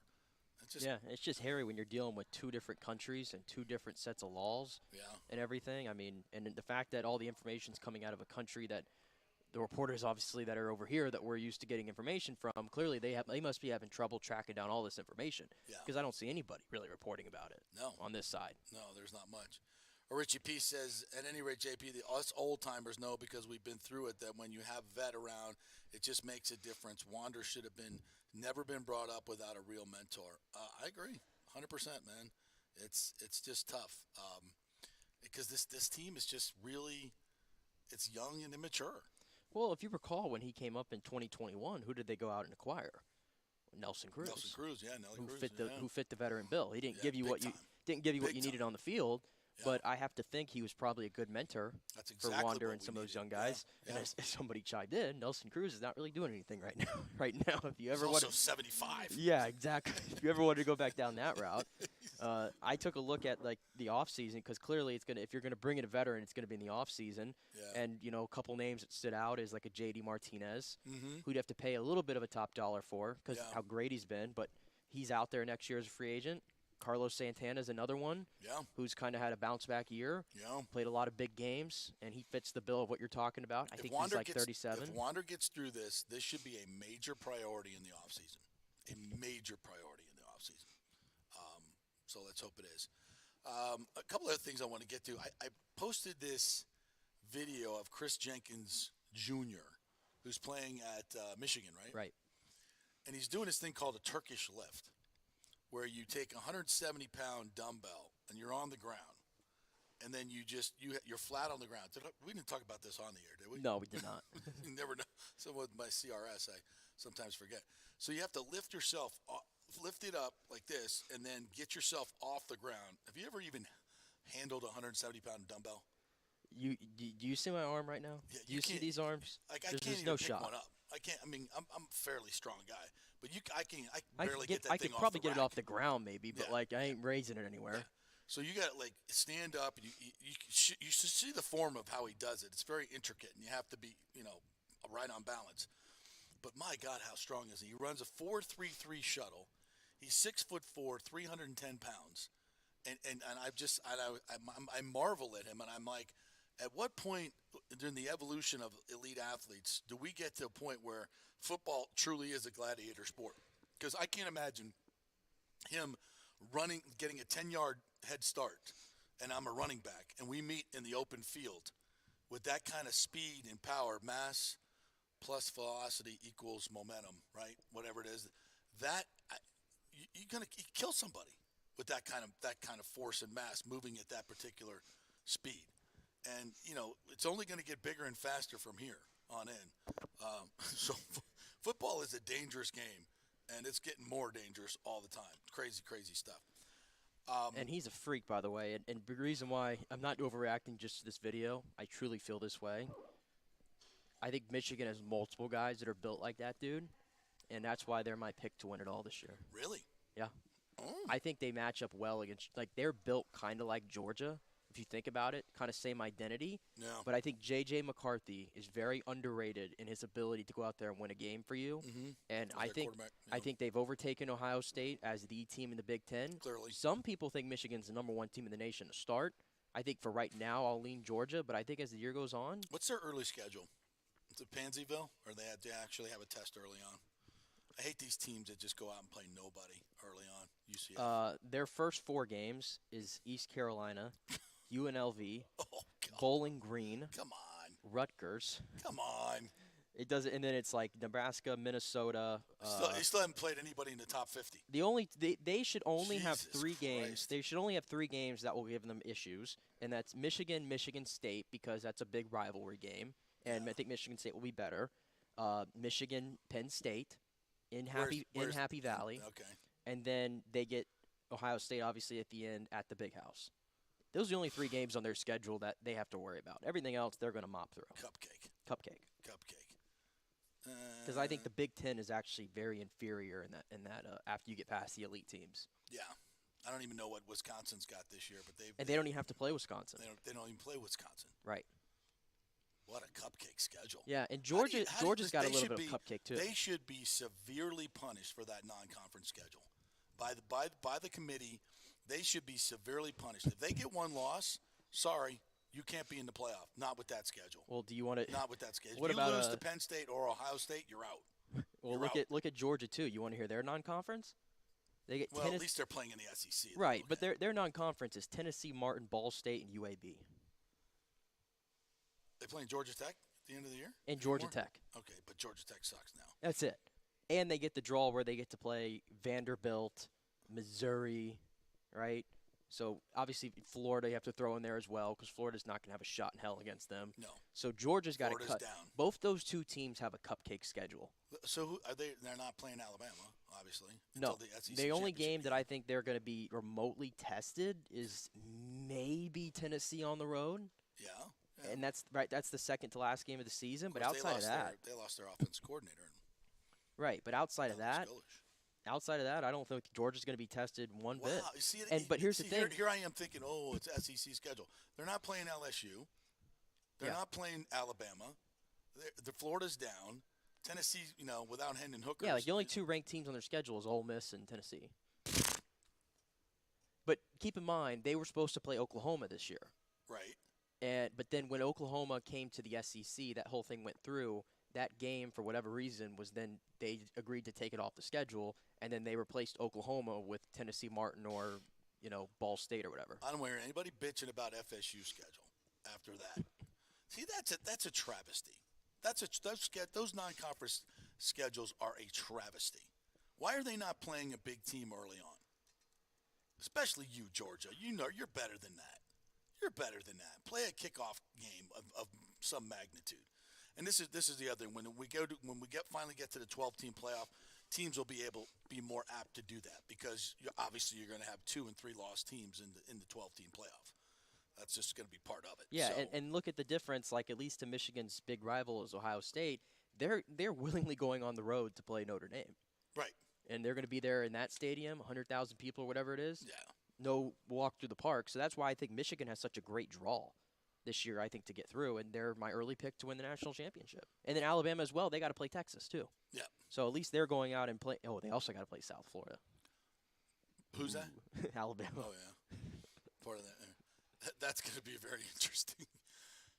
I don't know if interesting is the right word for that. Can you imagine if Texas somehow beats Alabama in that second game of the year, and then you get a pissed-off Nick Saban team coming into Tampa? I'm sorry. I'm not. I know Texas has a hell of a roster in terms of recruits and 5 stars.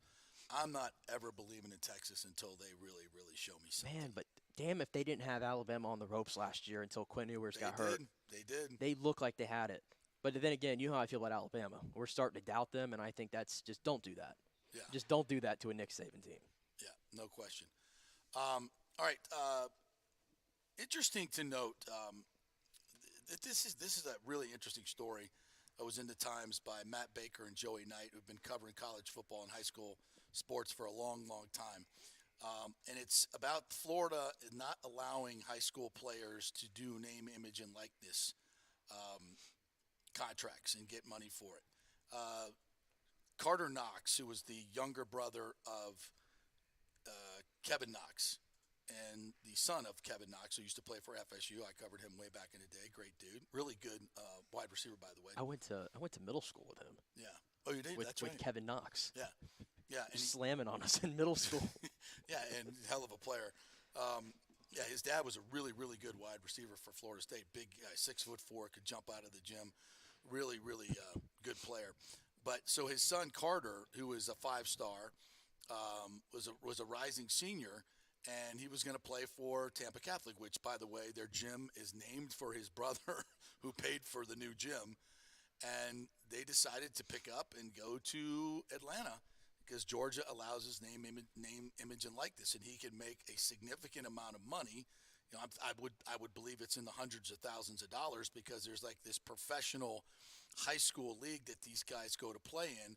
It's called Overtime Elite, a pro basketball league for 16 to 20-year-olds in which players can opt to play for a six-figure salary or scholarship money to preserve their college eligibility. I mean, as Kevin said, his father, he said, we like Tampa Catholic. I mean, the school's gym is Kevin Knox Fieldhouse. Our family will always be tied in a collusion with Tampa Catholic, but what we wanted to do, like any other individuals, we live in America, take advantage of the name, image, and likeness, and that's what we were able to do. So this is going to start reverberating. Now, we're supposed to have this changed as of next year, but lawmakers, get on it. What are you waiting for? Why was this not done last session?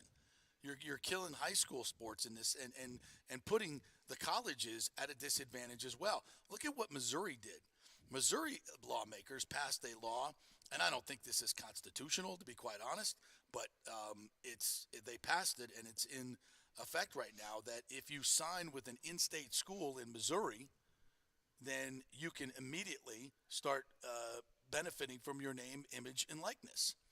Now, you can't. See, this is kind of weird. You can't sign with a in-state school when you're like a junior or something. You can commit. Maybe that's, a written commitment is as long as it's in some way binding. But I think that's a tremendous idea.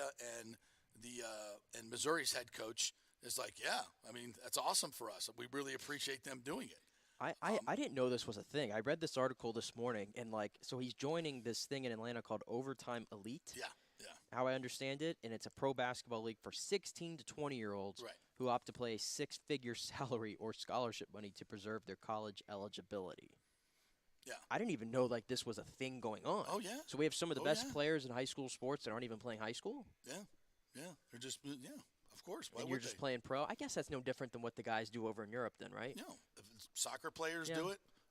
That's true. Baseball players do it. It's just not something that I've typically seen in America before, and I guess this is all just very new right now. Well, and this is why college basketball is dying on the vine because they're an archaic model. But now players can be paid in college for basketball too, with name, image, and likeness. Yeah, but let's be honest though. College basketball is going to have it's going to have a shot in the arm this year, I think. Why? And I said that, and then I started thinking about it and remembering what happened. And I was going to bring up Bronny James. Mm-hmm. But obviously, knowing what just happened to him, who knows what his status is for the season. He's not playing this year. But I was going to say, I thought college basketball was going to have a nice jolt with him being there. Yeah, it would have because been great. Regardless if you think he's overhyped or whatnot, you were going to tune in to watch Bronny James. Right. And he was going to be the lead story on Sports Centers and all those things. And college basketball was going to benefit from that. Yeah, 100%. Yeah, and this is why I've been arguing this for 20 effing years. Let's stop pretending that these basketball programs and football programs are not professional endeavors. You're making billions of dollars off the athletes. Just change the model and just because why? Now we have Overtime Elite. Now we have the G League. Nobody wants to see that. There's no emotion taught. No, they're the better players. That's where the better players are going. We have these huge coliseums. We have the Dean Dome. We have Cameron Indoor Stadium, Kentucky. Look at all these Taj Mahals we have of college basketball that are being filled up with, by mediocre players because of your stupid-ass rules that you think, you got to go to school and you got to represent you got to go to class. I'm sorry, folks. It's archaic. It's archaic. Make these two programs basically professional entities, booster organizations that send the money to the school. Keep the financial model in that way so it benefits the school, and the school they have all the infrastructure for to make the most money for everybody, players and for fans to enjoy it. Why should our great players be going to Overtime Elite to play in small gyms in front of 12 people when he should be staying at Tampa Catholic, getting his NIL money, matriculating to the University of Florida or Florida State, hopefully in state, right? And playing in these beautiful in the SEC or the ACC, right, until they're ready to go pro. And I'm telling you, these guys would stay in college longer if they already had their money. The only reason they go is because why would you not go? If they're going to pay you to go, you go. If they're going to, if they could get paid in college, which they should be getting paid in college, then they'd rather stay with kids their age playing in these wonderful plays. You think kids want to go sit on the end of a bench with a bunch of 29 and 30-year-olds playing in the NBA instead of playing in Cameron Indoor Stadium as a starter for Duke? Of course they would stay in school. And then college basketball would be the way it used to be, where guys would stay in school 2-3 years, teams would gel together, and you'd have a tremendous college basketball product, which you don't have now. And it's all because of greed and the people that don't want to pay the players. Stupid. It's just stupid. And we forced them to do these overtime elite. You didn't even know about it, right? And this is one of the best college basketball players. I didn't know about it either. Do you ever watch G League games where these young players are these development? No, nobody's watching that. No, crap. and think of the big players that have come out of there. You think of Right. Jalen Green. You think of Scoot Henderson, the Thompson brothers, and some of the These other guys players. should be playing at major colleges. But I just didn't care. Right. Because you have no emotional. Imagine if he was playing for FSU, USF, UCF. It would be transformative. Right. And Transformative. And even if you go back a few years back, like I feel like this like stigma almost on like the European players for whatever reason. Mm-hmm. Like if you go back to like that 2018 draft that was really loaded, and Ayton went 1, and I think Trae Young went 2, and Luka Doncic went 3. If Luka Doncic was playing in college basketball and you would have seen that level of production on your screen every single weekend, he would have been number 1 pick. Right. But because he played in Europe, I'm pretty sure that's probably why he was seen as uncertain, you know?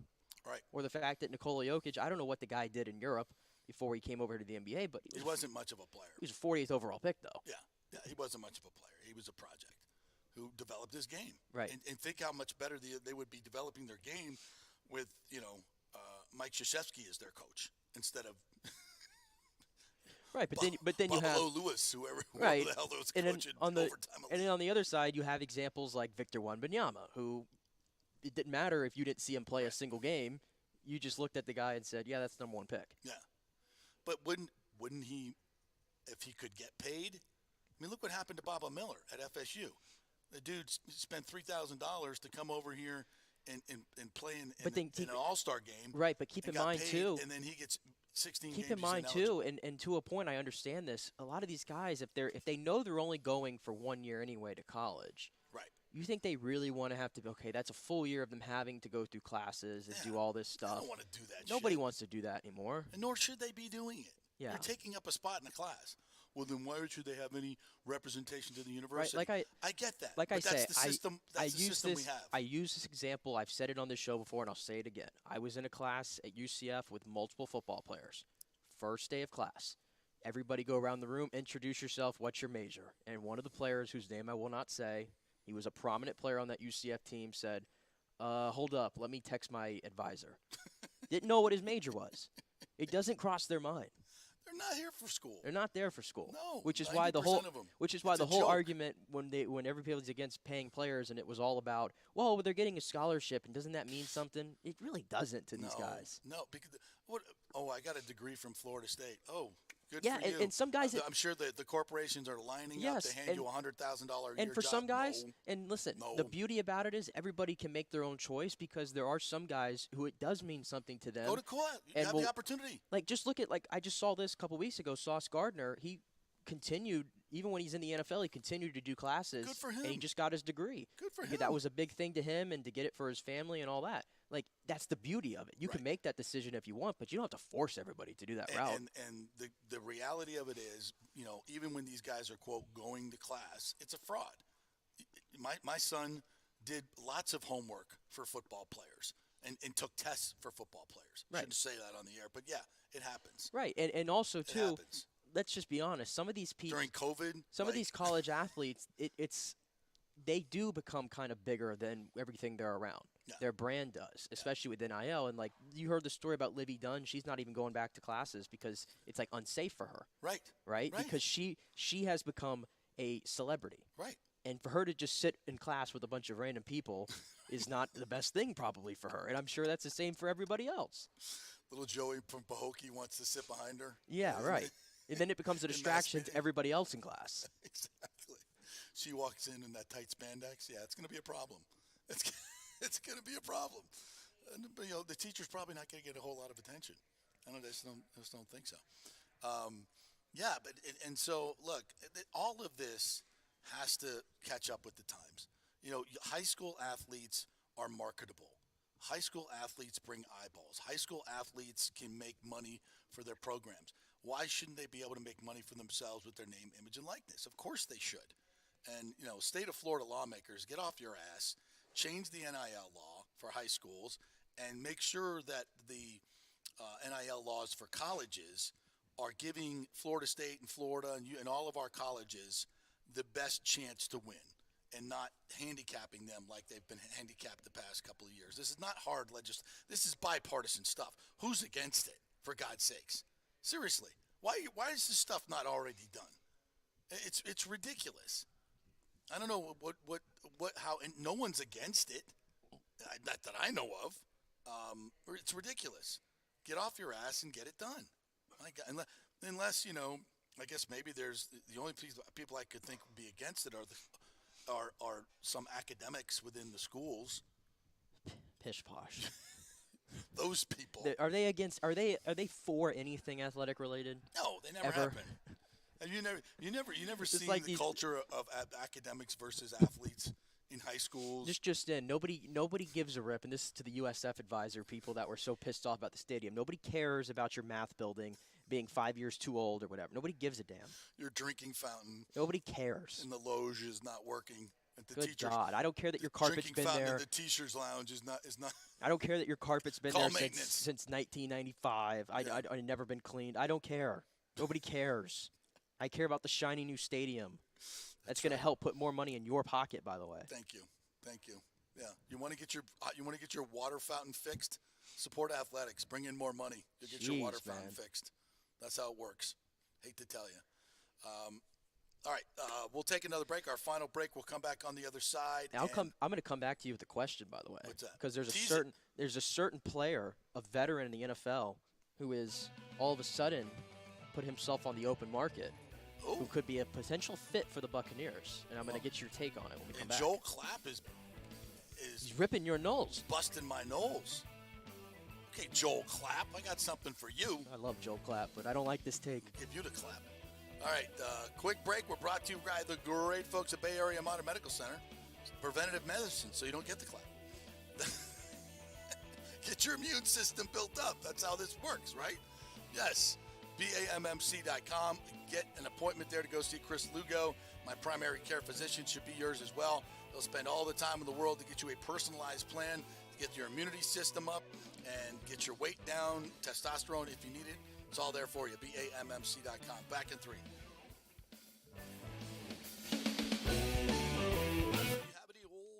Sitting around the house? Well, the Golden Diamond Source will purchase a variety of different types of coins and bullion.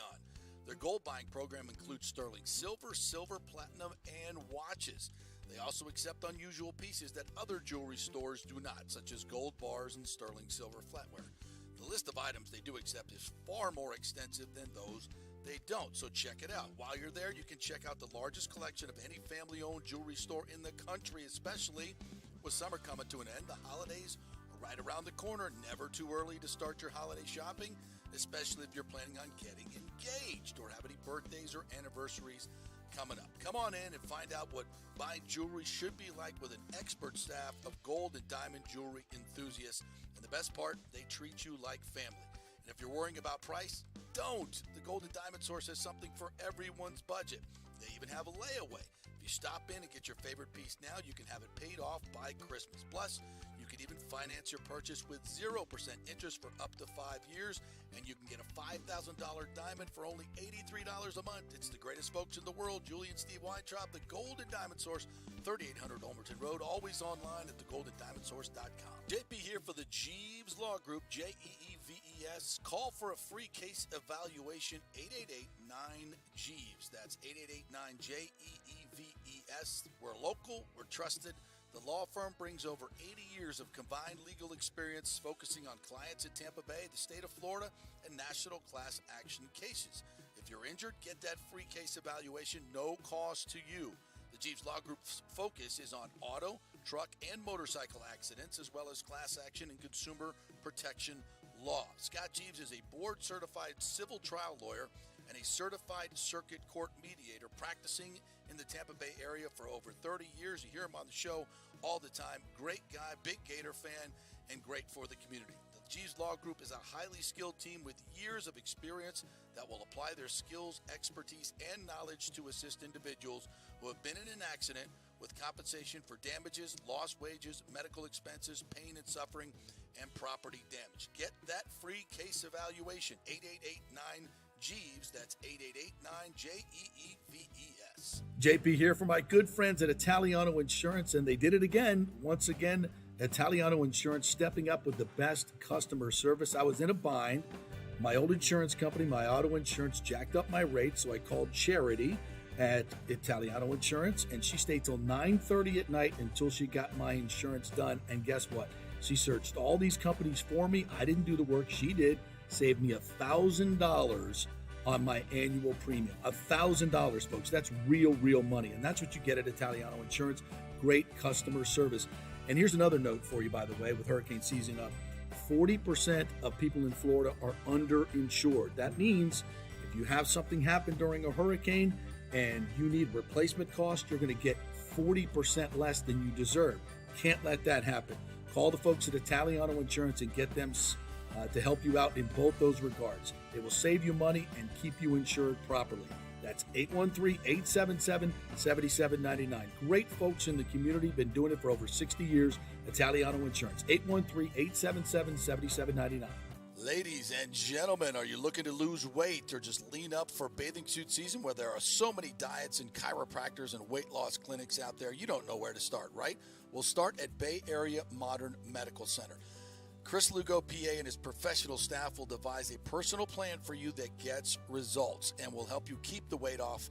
Everybody metabolizes food and supplements differently. Many of these other approaches are designed for the masses. So how's that going to work for you specifically? It's not. Chris will spend one-on-one time with you to find out what works best for you so the weight comes off safely without the use of harmful drugs and side effects. Call 844-977-3477 or go to BAMMC.com. Tell them JP sent you for priority scheduling. 844-977-3477 or BAMMC.com. Pure sports. JP is back on. Welcome back. FanStream Sports. All right, we're back. Thanks to the great folks at Extravaganza Productions. If you have a event coming up, big or small, let them take care of it all. They do it. Audio, visual, creative. They've got a warehouse full of all kinds of props from every big party you've ever been to that you can use. Get a big football that they used at the Outback Bowl. Stuff like that. Really cool. So if you have a big birthday coming up, why not let the professionals set it all up for you? That's Extravaganza Productions, just what they do. Extravagant Productions. Go to the website or Google them and tell them JP sent you. They'll give you a free creative session to figure out what you're going to do with that big event. Or a small event. They could do that too. All right, time for a couple other fun stories. You teased one. There's a veteran lineman that wants to come back and play in the NFL? Right, and it's, according to Adam Schefter, Jason Peters, who I'm sure everybody's familiar with, one of the better tackles in the game over the past now 2 decades, wants to return for his 20th season in the NFL. Won a Super Bowl with the Eagles, right? I believe so, yeah. Yeah. He's 41 years old now. But my goodness, he still plays at a good level of play, in my opinion. And I went back to follow that up. According to Pro Football Focus, he graded out higher than anybody else in the Bucs O-line, not named Tristan Wirfs last year. Wow. Gave up 0 penalties and allowed just 1 sack. Holy playing shit. in about 250 snaps or so last year for Dallas. He could play right tackle. Yeah, he can play right tackle, left tackle. He can fill in at guard. Very versatile. And I like the fit because there's so much uncertainty with Luke Gedeke and thinking about, how much of a short leash are you going to have on him Right. when the season begins. But you look at what's behind him, and it's, there's nothing there flattering, No. whether it's Justin School or Brandon Walton. And this guy now has made himself available. Could come at a really cheap cost, obviously. Not saying he has to start in front of Gedeke day one, but just to have in the building. And even just think of everything that he's learned in 20 years of playing this game, would only be a benefit to Luke Gedeke and some of these younger Absolutely. O-linemen. So Yes.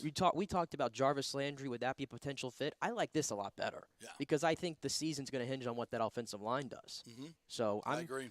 I'm sure there's going to be a lot of suitors for Jason Peters. I have to think because veteran O-linemen that can still give you something I think are an invaluable commodity. I think the Jets would be very interested. The Jets have to be one of those teams, and let's be honest. If the Jets come calling, do you want to go to the Jets or do you want to go to the Bucs? I get it. Block for Aaron Rodgers or Baker Mayfield. Right, but in the Potentially event that maybe there's not as many suitors and the Bucs wanted to get involved potentially, I don't hate it.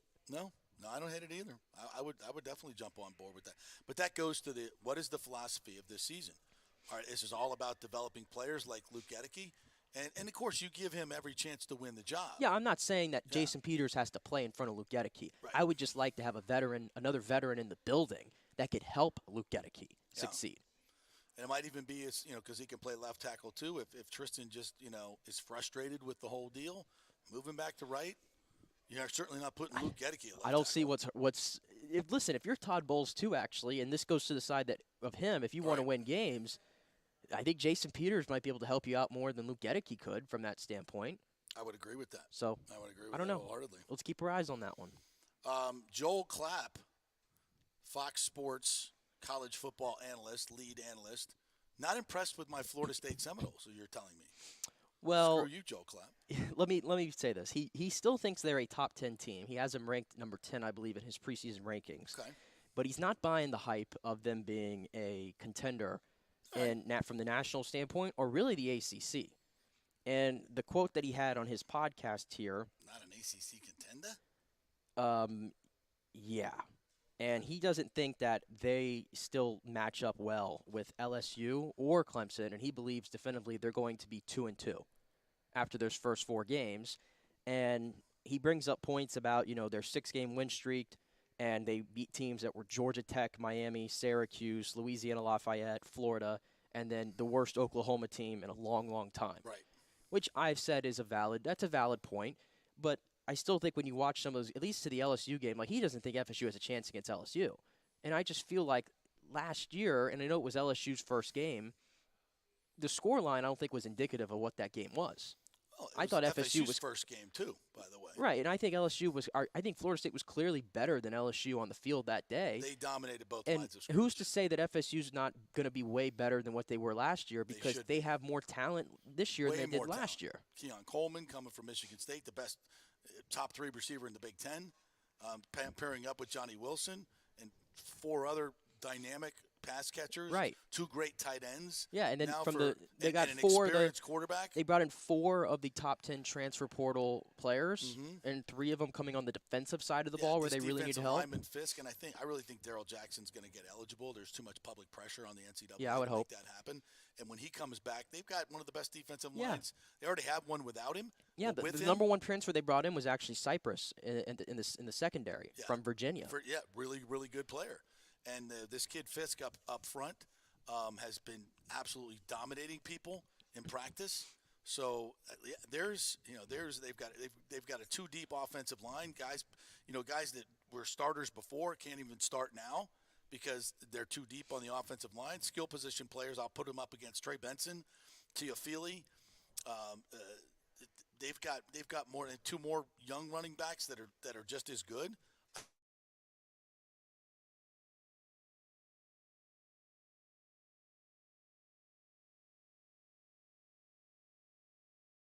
Defense coordinators escaping me now. Adam Fuller. Yeah, Adam Fuller is not the best in the world, but gosh, the talent there is just ridiculous. So and they have LSU, a team that they handled last year, and I think FSU is way better than they were last year. So I think he's missing out on a little bit of how FSU has improved, and LSU improved over the year. I was just watching their replay of their game with Ole Miss, and their quarterback is just phenomenal. I do like Jaden Daniels. Played a lot of football too. He's really, really good. I think he's going to be a star. I think a lot of that's coming though is that I think Klatt and a lot of others viewed that LSU's a better team than Alabama this year, and I know LSU got them last year, but man, there's just something again about doubting an Alabama team that I just can't get on. I love LSU as a team, don't get me wrong. But just to, say that Florida State's just definitively not going to win that game, I just disagree that they don't have a shot. Don't have a shot. That's just dumb. That's just dumb. Sorry, Joel, but that's dumb. Not have a shot? Good. That's good, though, man. That's exactly what FSU needs. They need that because everybody's been kissing their ass all off season. Everybody's like me. Everybody's kissing their ass. They need some doubters. And do you think Mike Norvell's not going to put that on the loop in the freaking weight room? Are you kidding me? Of course he is. So thank you, Joel Klatt. I really appreciate that. That's exactly what we needed. So thank you. Awesome. What else have we not touched on today that we need to get to? By the way, we haven't talked about Ryan Jensen. Ryan Jensen held out the entire week. He's supposed to be back on Monday. And I would think that this has probably been their plan from the very beginning. He doesn't need training camp. He doesn't need the first 3 weeks of training camp to get ready. We're just going to let him, let that knee rest, get as much healing as possible, and then we go for it. Starting this week, he, plays in the third preseason game if he can, and they need to see whether he can go and whether he can go through a whole week. And if it swells up and it doesn't work, you got to go get surgery. You got to go get surgery and hopefully be ready for next year. Yeah, not counting on Ryan Jensen right now. No. Hard to get there. But I think that they have to make a decision. And again, I think, it's going to be up to Ryan whether he wants to go through the rehab. But I would think, given his situation and the choices that he's made that did not work out, if it goes this way, we still don't know. I think he would feel some obligation to the Buccaneers organization to try and make a comeback next year after surgery. Because if he has surgery and does the normal rehab, he could play another 2 or 3 more years at a pretty good level. Right. So I don't think his career is over by any stretch of the imagination. But it's up to him whether he wants to go through it. He's made a lot of money. It wouldn't be stupid with his young children to hang it up. I'm sure he and Ali Marpet have had a lot of conversations about that. So it's just going to be kind of up to him. He's won a Super Bowl. There's not much less for him to prove. You play with Tom Brady. It's, you got a pretty good scrapbook. Right. But we'll see. Certainly it's going to make a huge difference if he can play this year. Absolutely. Well, we're almost to the end of the show, so maybe it's time that I make my my announcement. Okay. All right. I didn't know if you were going to hang out next week, but if this is it, then this is it. I'll make my announcement here. You go right ahead. The floor is yours, my So, friend. to all the listeners out there, this is my last show here on the JP Peterson Show. And so I just wanted to give a thank you, number one, to all the listeners over the last 2.5 years that I've been on with. Whether we agreed, disagreed, I've enjoyed being able to come on here every day and give my opinions on Tampa-based sports, which is all I've ever wanted to do, quite frankly, since I was a kid. So I'm very appreciative of that. And so I'm going to absolutely miss that. But I thank you all for allowing me to give my opinions. Again, whether you agreed, disagreed, I've enjoyed interacting with you on the show, on social media, all those things. So just thank you. And then obviously a huge thank you to you, because I couldn't have done this without, you giving me a chance coming out of college. And You earned it. I feel very, very grateful. You earned it. Well, I still feel very grateful and blessed for the opportunities I've had from the show. And I'm going to miss it. I'm absolutely going to miss it. Well, we're going to miss you, and I think you should explain to the folks why you're leaving, because I think it's a very noble reason why you're leaving. Yeah, as many know on the show, I write full-time for On3 in addition to doing this show and some other projects as well. And it's a bit of an overload, and it's been the same kind of cycle that I've been doing since I got out of college. And with me just getting married, the new house and everything, I got to get priorities in order, for sure. So again, like I said, I'm sad to have to leave, but I have to do it. You're not leaving. I have to do it for my own thing. You're leaving the daily grind. I hope you will stick around. Yes, anytime. You're going to be our UCF correspondent? Yeah, I was going to say, every week? I'll still be our UCF guy. I'm going to be very plugged in with them this year. Well, then you're hired. Anytime you want to have me on just to shoot the shit about the Bucs, the Rays, anytime. I'll come on, make guest appearances. But as for being a producer of the show, I'm definitely stepping aside there. For you, he's waking up at 6 o'clock in the morning, driving over here from Lithia to St. Petersburg, and then doing the show, prepping the show, going back to there, maybe have an hour off before his shift starts at on 3, and going from 3 to midnight. I mean, it's like, he's a hell of a worker. He's incredible work ethic. I mean, you've become a great broadcaster. I mean, really good. You're really good at what you do. You're going to be a player in this market for a long, long time. So it's not goodbye. It's not. This is just going on to bigger and better things, which is what I always want for all of my people that work for me or with me. That's what I want. And I knew from the last few months that we knew from the beginning you were biting off a lot. It was a lot, and so it's just. It comes to the point, man, where I want you you're newly married. I didn't want Casey to be mad at me for the rest of her life. And this is great for you, and you're going to be very much a part of this program, I hope. And I think you'll be popping up some other places as well. So I'm glad you got your start here. You earned it. You've done a hell of a job.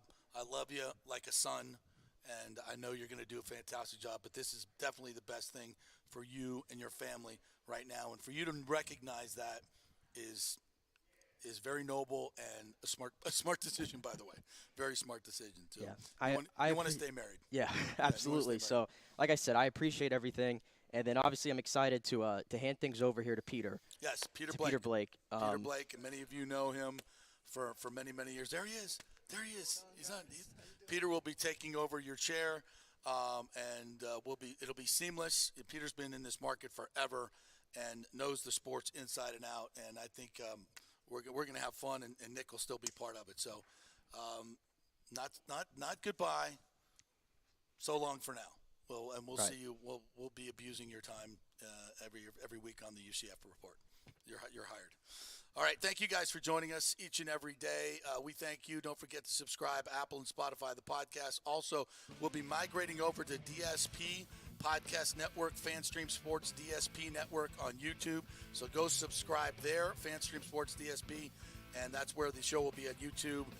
We'll keep it here for a couple more weeks, but go make sure you subscribe over there, and we'll be doing that as well. Have a great day. Have a great weekend. Go Bucs. Go Rays. We'll see you on Monday.